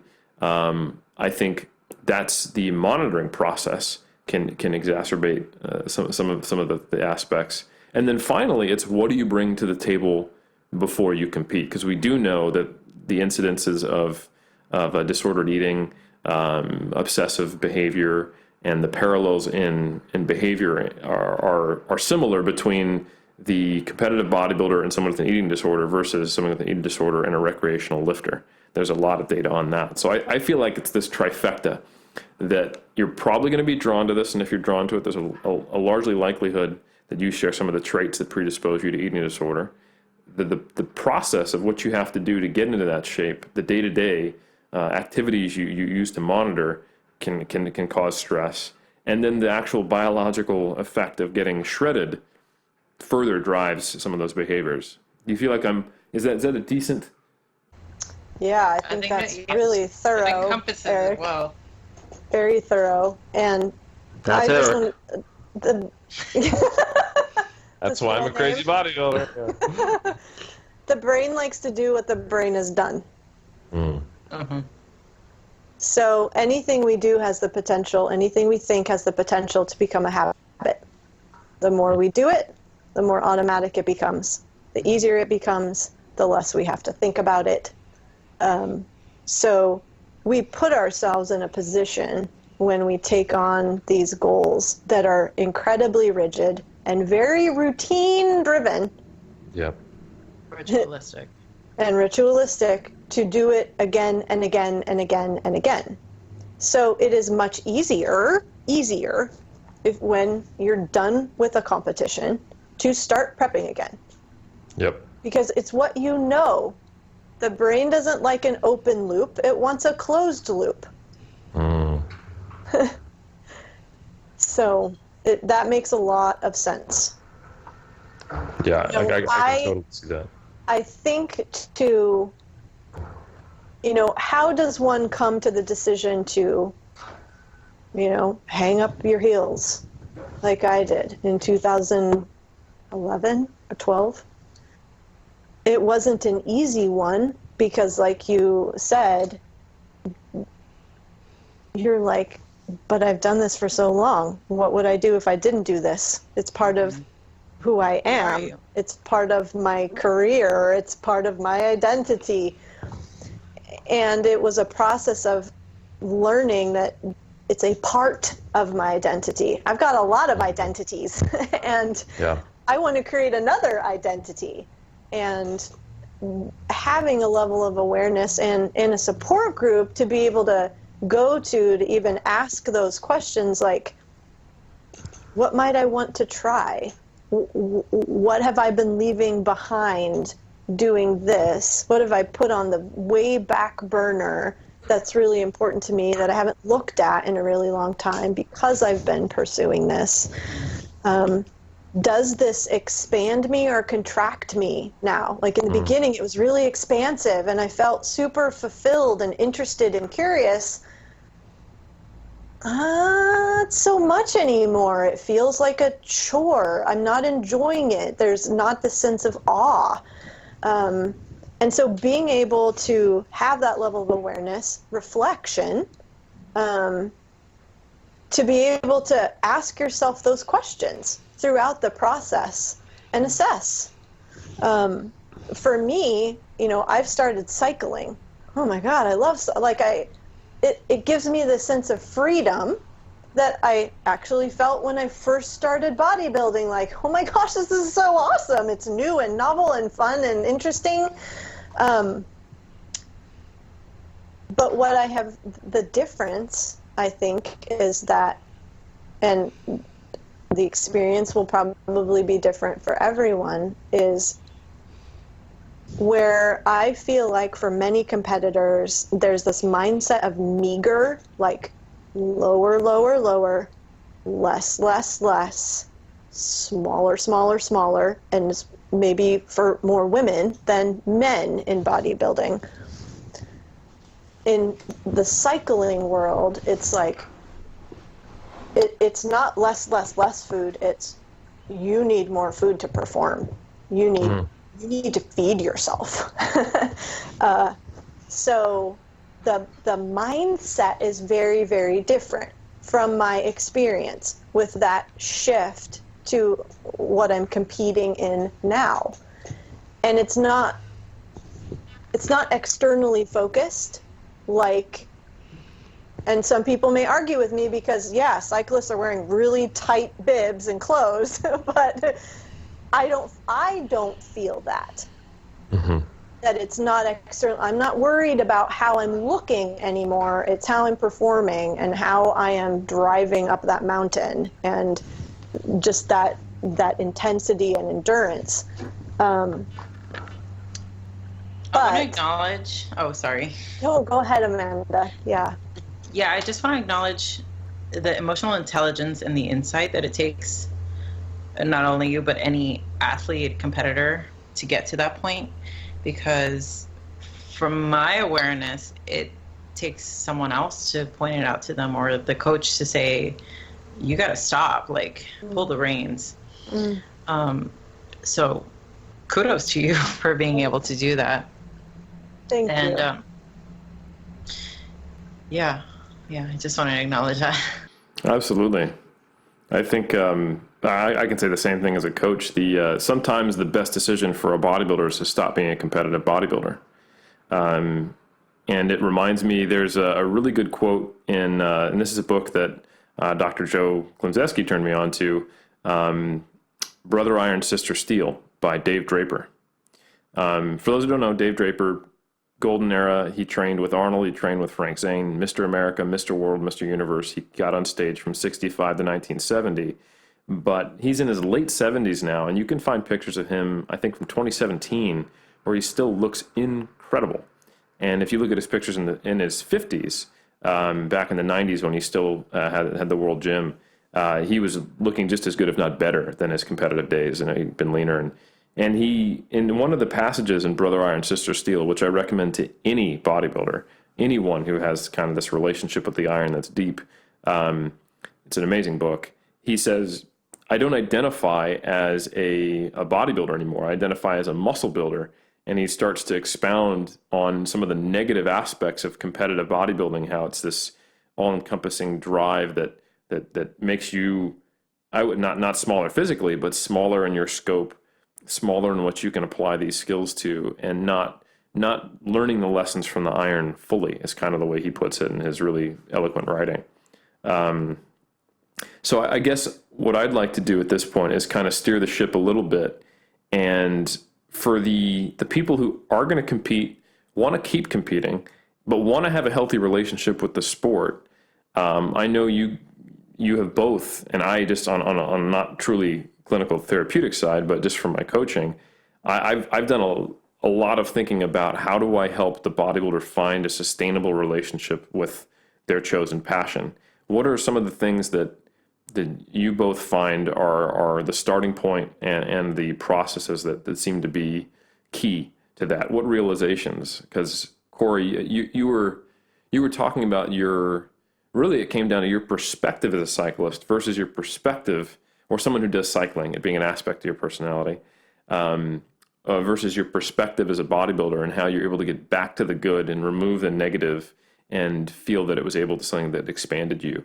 How does one do that with bodybuilding, given all these challenges? How does someone who says, yeah, I want to be competing as a Masters too, how do I do that and make it me a better person versus slowly shrinking my social circle and my self-identity? Yeah, making it a microcosm. I think it does come down to you as a coach, Eric, asking powerful questions. It's getting to know the individual on a very personal level. Like, what brings this person joy? What ignites them? What gives them a sense of purpose and meaning? What's important to them? You know, who are the most important people in their lives? What do they, if they could do anything, how would they spend their time? You know, this is getting more into just the sort of the what motivates them on a very foundational level, because what you come to know about them, what their strengths are of character, what their values are, and how they put those into action in their lives, you can help them translate that into bodybuilding, into whatever goal they're pursuing is. I operate from a very strength-based perspective because all of the research shows that individuals who have some knowledge of what their character strengths are, they're at least 9 times more likely than those who have 0 level of awareness to experience a greater sense of engagement in life, a greater sense of purpose and meaning, more robust relationships. So you get them then using their character strengths, you know, putting them into place strategically, consciously, deliberately in their lives, they're 18 times then more likely to experience all of those variables. So I think coaches becoming more aware of and having a higher level of knowledge around just values-based sort of coaching skills would be a really good starting place and foundation for helping those clients to transition as they're getting older and maybe want to try something different and can see that the stage isn't what I want to do anymore, but I really want to continue building my body mind, I like to call it, because they're one and the same. So I love it. So it comes down to asking hard questions and being self-aware. Or not even hard questions, but the questions, powerful questions. Well said. Questions. It's because, and with the connection, it's reflection and connection. We put those two together because you're a conduit for change. You are a change agent with these people. It's going to be a lot easier and more enjoyable for them to make those transitions when they have someone that they feel connected to, who gets them, who listens to them, who hears them, who they feel like sees them, and really that they feel meaningful to. So we can talk about all the strategies in the world, but unless we have a very strong, robust, connecting support system, it is really difficult to put these sorts of things into place. The number one thing that supports the success of therapy is a therapeutic relationship, because you can take the same therapist and they can implement the same or different strategies, interventions, different modalities. And if the relationship between the therapist and the client is not effective, there's no trust, there's no rapport, safety. Yeah, the success of the therapy is pretty dismal. Love it. I mean, Amanda, I'd love to hear more from you too. Like, I'm sure you echo many of Cory's thoughts, but asking these powerful questions, helping someone develop a sense of self-awareness and understanding what they truly want, and doing that with a supportive, trusting relationship, and hopefully helping them build a support system outside of their relationship with their therapist as well, I imagine, are all key pieces. But what else do you see as the things that you have to do when you're working with a bodybuilder who comes to you who wants to have a healthy relationship with something they currently don't? Are there any other things that you think are really important? I'd like to take inventory of their emotions as far as what gives them bliss. This is kind of a simple question, but what makes them happy? What, like Cory said, what motivates them? What makes them feel good? And we place meaning behind our emotions. You know, it's usually anger is bad or sadness is bad and happiness is good.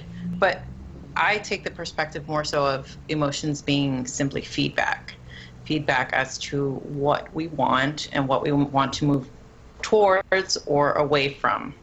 And I would ask these athletes, what is this feedback telling you? Do you want to continue pursuing this relationship, or do you find that bodybuilding is giving you negative feedback? What is it that you're doing that's influencing that? How can you shift your direction to give you better feedback that you enjoy more? Follow that bliss. I love that, Amanda. There's a lot of the work that I do focuses on helping them to understand that they don't have to look at emotion or thoughts as directives. Mm-hmm. It's like a string of words in the mind. Mm-hmm. The mind is a thought-making machine. We're not going to stop it, but we don't have to listen to it either. And emotions are energy. If you think about how you even know you're experiencing an emotion, it's some level of energy in your body, right? You experience it typically below the neck. It's like heaviness or tension or hot or cold or spiky.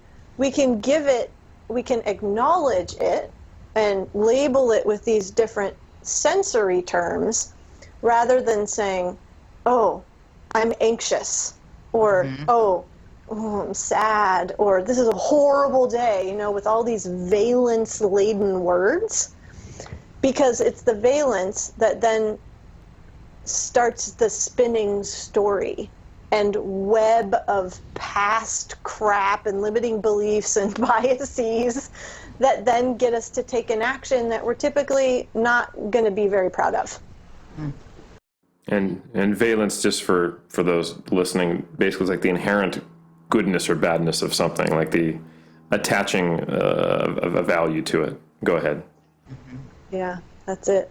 So that skill that we're teaching them to not get caught up in and yanked around by thoughts or emotions, that it's mindfulness. I don't like that it just has mind in the term because I think it can confuse people. But it's just a non-judgmental awareness. Non-judgmental meaning it's neutral. Okay, it's energy, it's a thought, it just is.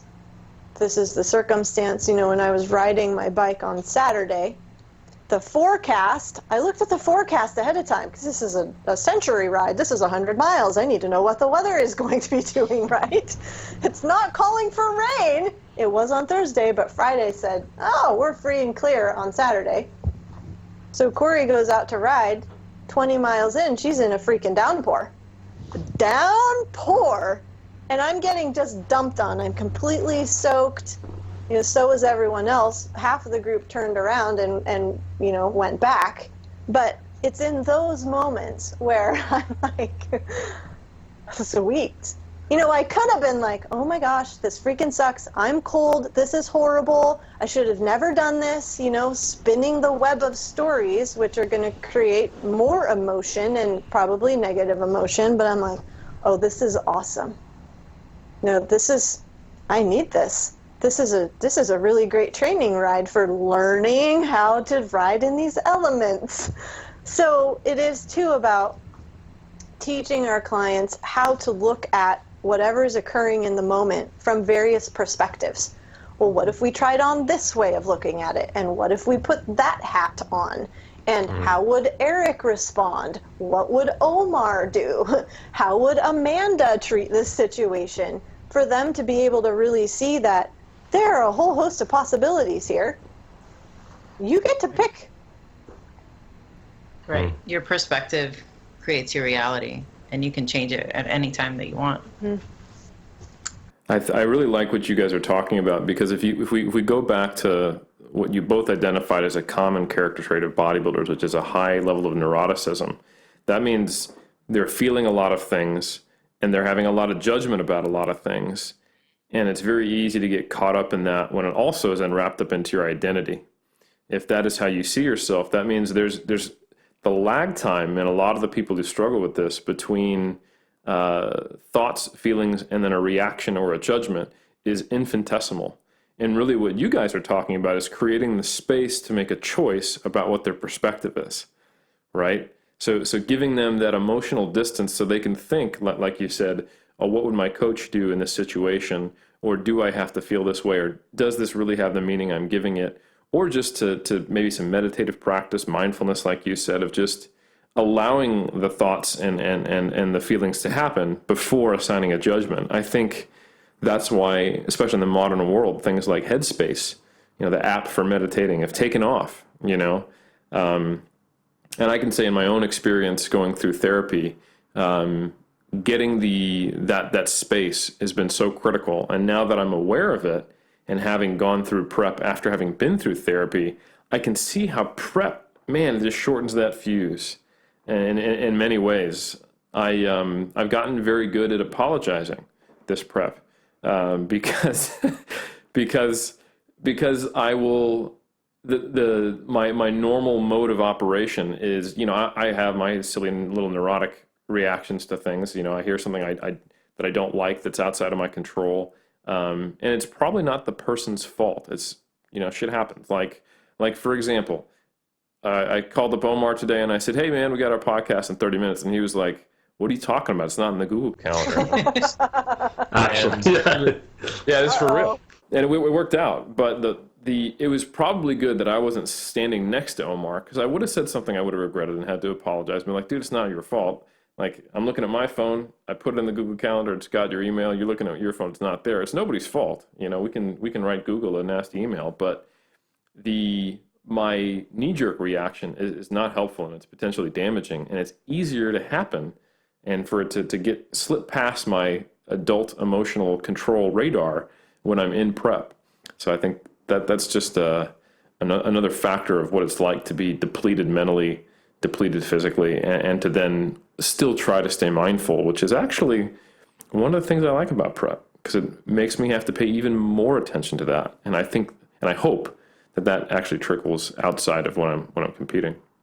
Yeah, I think that when we are in what we might define as a difficult space or a hard space during prep, or when I'm in the middle of a mountain climbing and I'm in my easiest gear and I'm going 5 miles an hour, like that, it puts us directly in the space where we can practice mindfulness. It's like, oh, this is an awesome opportunity to practice the skill. It's almost a meditative state. Absolutely. And I think, it's going to look different for everyone. And we're talking about how do we help bodybuilders find a healthier relationship with the sport if they want to stay in it, or finding that maybe they want to be like Dave Draper and become a muscle builder and keep all those elements of bodybuilding they like, but not need to get on stage. For me, I have found an intense amount of not always joy, but satisfaction and personal growth out of the prep process. It kind of feels like like a pilgrimage to Mecca, or I love that word, Eric. Pilgrimage. Yes. Absolutely. Yes. Eric's doing the Hajj. Exactly. Every time he does prep. Which is, I think, another reason why I probably won't be doing prep again for a while, because it stands in such contrast to the way I was living my life in many ways, or the amount of intentfulness, awareness, self-focus, and self-control I have to exert to keep living my life the way I want to, because I haven't sacrificed doing podcasts with lovely people like you. I haven't sacrificed coaching my athletes. I haven't sacrificed my marriage. I haven't sacrificed going out to eat. I've had to really challenge myself to be flexible, to utilize the skills that I teach my clients that maybe I don't always follow myself because it's easier to be rigid, and to understand how to exert that kind of flexibility, comfort with the unknown, which for me to have, like we were talking about before, bodybuilders don't like not knowing what's going to happen. They like to, it's either optimal or nothing, right? So I'm going to make sure I understand what optimal is and control every variable. For me, because my purpose for competing has become more about self-discovery and self-betterment and expressing myself, now to do that, to express myself, I have to have an open-ended question. I have to be like, well, this will be interesting to try out. Let's see how this goes in my life. And all of a sudden, now that's okay. Now, trying a new nutritional strategy, training strategy, altering my training in a way that I think might be fun but could be neutral. I'm not worried that it might somehow be suboptimal. And it also prevents me from going down the spirals of, oh, I'm plateaued right now. I've had the same amount of glute striations the last 3 weeks. Ooh, do I need to do something crazy? Or do I need to text Berto and be like neurotic and him come home to 45 messages on Instagram? I don't do those things because the importance of that, while it's there, don't get me wrong, I wouldn't be getting on stage if it was just about, I just do a photo shoot and nothing else. Like, I still want to compete. I still have those extrinsic desires, but their volume is turned down so much, and they're just this kind of, they're a vehicle for what really is important.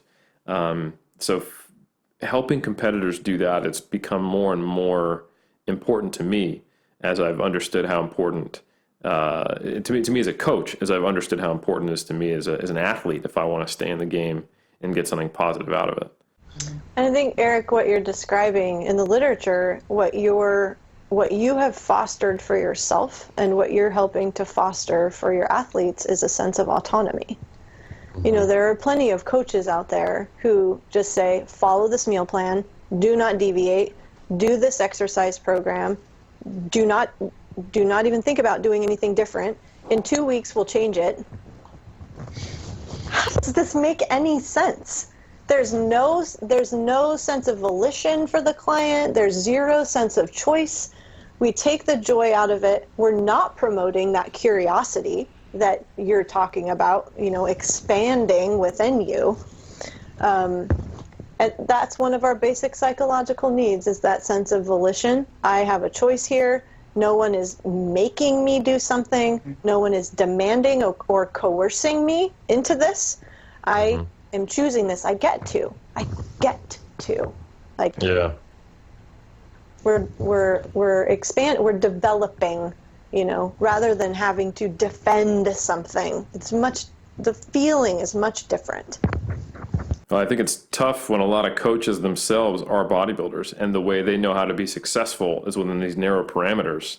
So then they apply it to their clients. And you could even make an argument, maybe the first competitive season, kind of that approach you were describing that doesn't build autonomy, might at least allow the person to build that basic level of competence, but then it's got to change. Like, you've got to alter your coaching as you have more advanced clientele, or define advanced clientele as someone who has autonomy in their own process and hook into that as a coach. But I think that's something that's not even on a lot of coaches' radar. But anyway, just coming down to, okay, here's where I understand the client to be. We're collaborating. I make a suggestion. This is where I would like us to start. What do you think about this? At least to give them the opportunity to have a back and forth with you and a dialogue.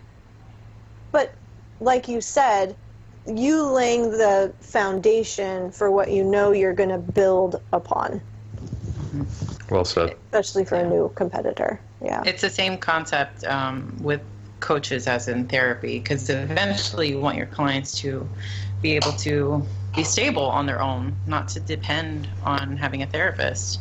You want to create an environment, a space where they can learn these challenging skills in a challenging situation, and so they can continue to apply it in the future.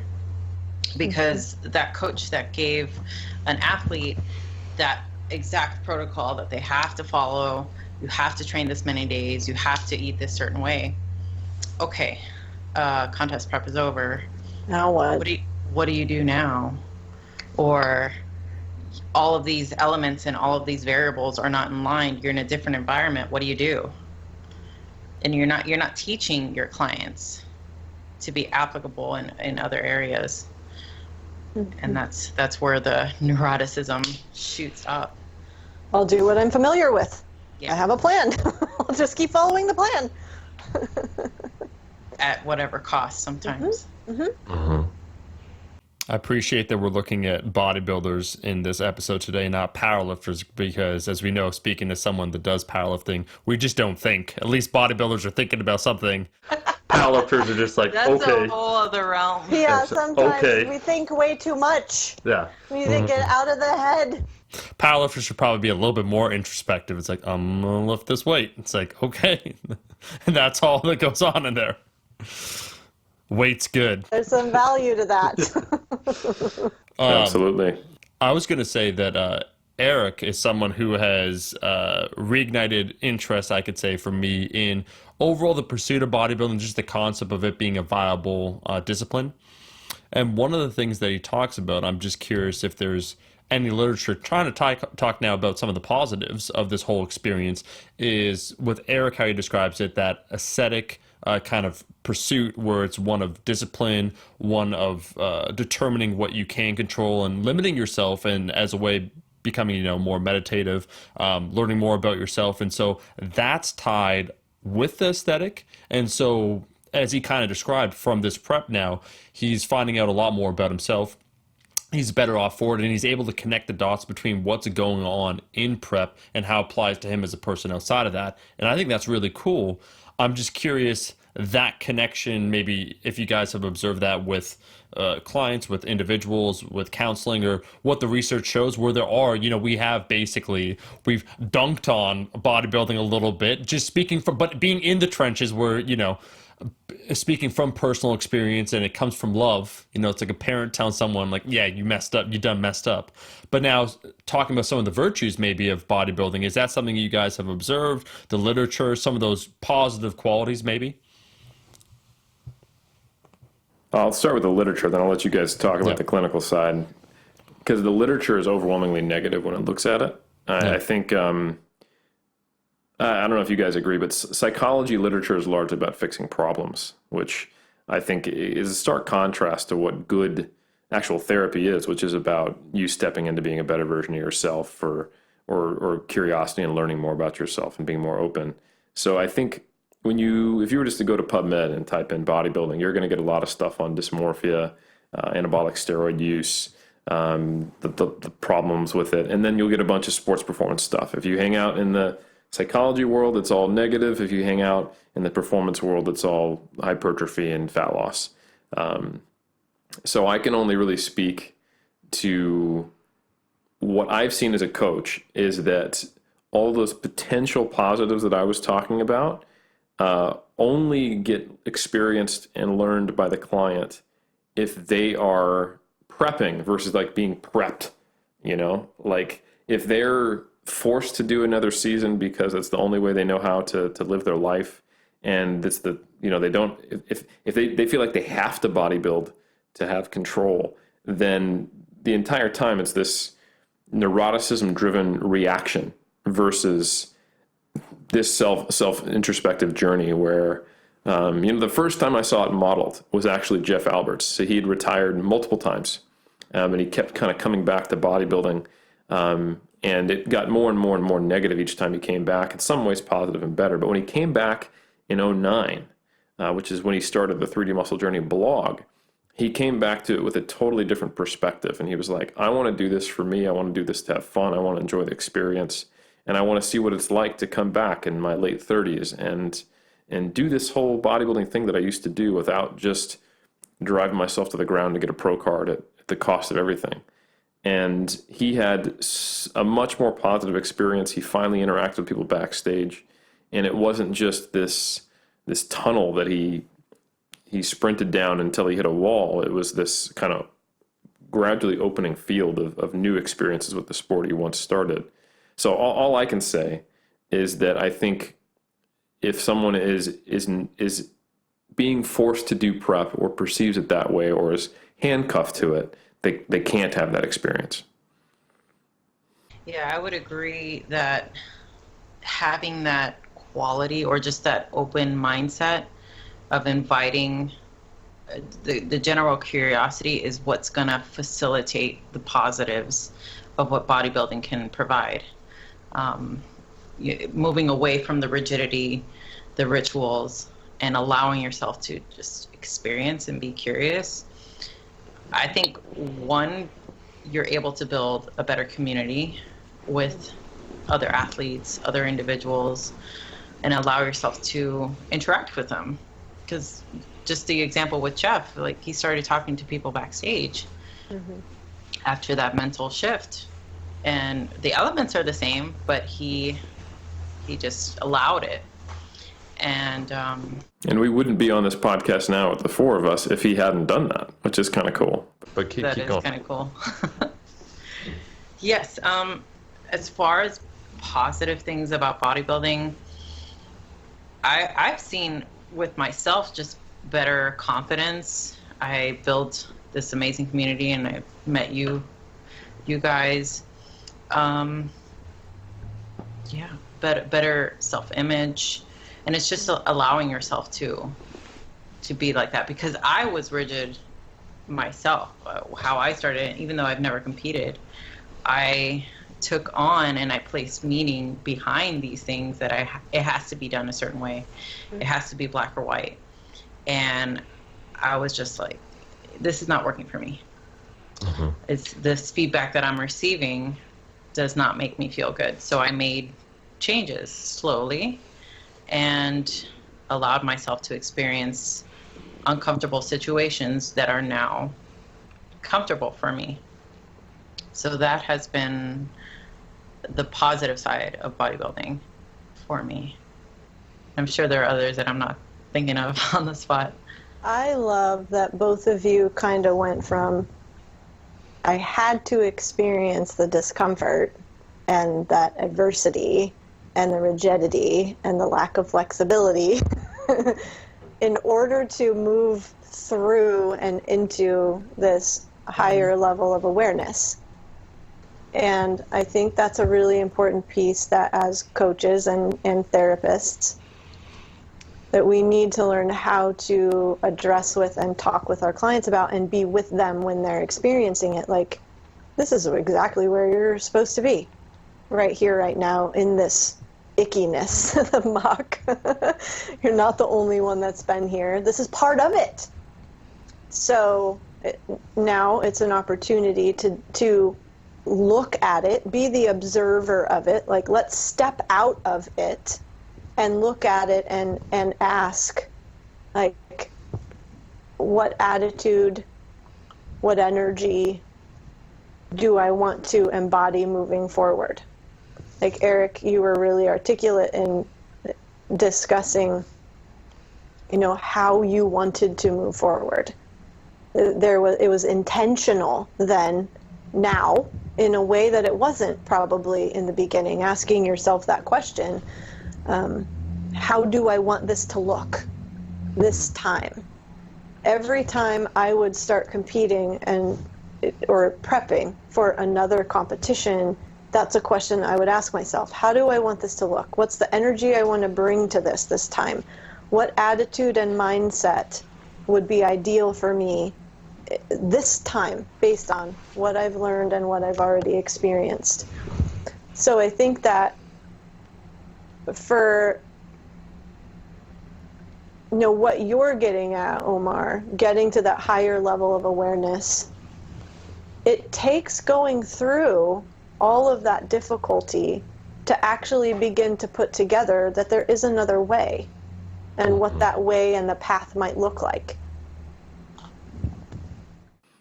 Yeah, one other thing I can add, Omar, is I think if you were really in kind of the hardcore bodybuilding scene, focused on competing and doing better, and the end goal being the paramount above everything else, they direct you the opposite way. Like, you didn't get lean enough because you weren't hardcore enough. You need to do more drugs. You need to control your macros more. You need to be more rigid with your diet. You need to diet harder or longer. You need to push it further in the off season. You need to fix. You need to get more hardcore in your mindset, and that'll get you to the point when you are a champion. And that's all that matters. And ironically, if you actually talk to champions, if you talk to people who've been in the game a long time, they have some of those elements, but not the debilitative ones. They've shed the ones that aren't productive. If you talk to most Mr. Olympias, even, they're definitely enhanced athletes, right? You can see in their verbiage that they've figured out a way to make it a lifestyle and a pathway for them. They've been doing it long enough that just by probably sheer survivor bias, we're seeing that. So it's been my experience that in the mid-level amateur ranks of serious competitors, that's where that wrong direction is most prevalent and most potentially dangerous. You hang out with a bunch of people who are trying to qualify for NPC nationals, you get some pretty gnarly discussions, and you're thinking, some of you are going to make it and kind of figure it out through trial and error. Half of you are going to be burned out and just pretty unhappy in a few years. And I hope there's someone to catch you. To paraphrase Z's, we're not all going to make it, apparently, Eric. Yeah. We're not all going to make it. No, I was going to say, I wanted to end the conversation on something positive, because when I first approached Eric about this topic, the psychology of lifting or psychology of bodybuilders, I don't know if you remember, Eric, we don't have to say the name, but there was an article that I think I referenced where we were just talking about body dysmorphias, and you're like, I want to get some clinicians, people that have experience actually on this, where overwhelmingly the literature, what they examine are the negative aspects. And I think that's important to discuss in this podcast today, but as well, a lot of the positive qualities that people bring with them or get out of this entire lifting process, because we are iron culture. Maybe we do have a bias, because we're knee deep in this shit, but we do enjoy it. Yeah. Absolutely. Yeah. Yeah. It's been a huge pleasure to have this discussion with you guys, and don't take this as me saying we have to end now. But is there anything else that you guys want to cover that feel has been left out of this conversation that's important? I think just a general statement about the importance of mental health and how it can assist and improve yourself as an athlete. It's, you can claim that you're healthy and all that, but neglect your mental health. It's a part of you. It's very important. It's a very important aspect. So don't feel stigmatized or something's wrong with you if you want to reach out for help, even if it's something that you consider as minor. It doesn't matter. That's your own judgment. If you want help, go for it. Love it. Yeah, I love that too, Amanda. I would just piggyback on top of that. We spend so much time building our bodies, going to the gym, doing the reps, and very few of us do the reps for our minds. So, that's the foundation. Without a healthy mind, the body is not necessarily going to respond as well as it could be. So, well said. So I think with those amazing closing remarks, if you could each tell us where they can find out more about you, where they can go if they do want to start doing some mental reps.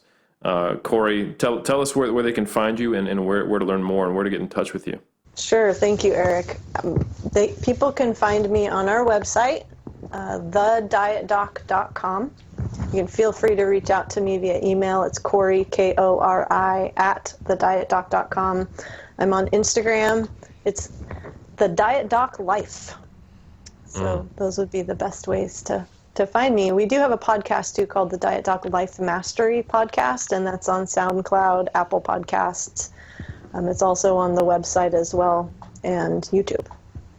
I can vouch for it. It's good. Thank you. Amanda, how about you? Right. So you guys can reach me through the 3DMJ website. You can find me there, or through email, which is amirizo027@gmail.com, as well as my Instagram, which is Rizzo, Rizo Monster. Rizzo Monster. Monster. Yeah, but it's Monster, not Monster. Monster. Yeah, I just like to. I don't know if that handle's taken. Maybe I should change it. Snatch that up. Fun to say. Yeah. Big rebranding time. It's time. Huge. Let's do it. Huge. Big pivot. Well, we want to thank both of our guests for being on this episode of Iron Culture Podcast. Once again, we'd like to take a look at a social, cultural, historical, and scientific approach when it comes to lifting. So examining the whys we do these certain things and examining bodybuilding, I think, is interesting. You could catch us every single Monday Iron Culture on iTunes, not SoundCloud, Spotify, YouTube. And if you feel so inclined, it does help us out to leave a rating and review on iTunes or a comment on YouTube. We do our best to respond. We'll see everyone in that next episode.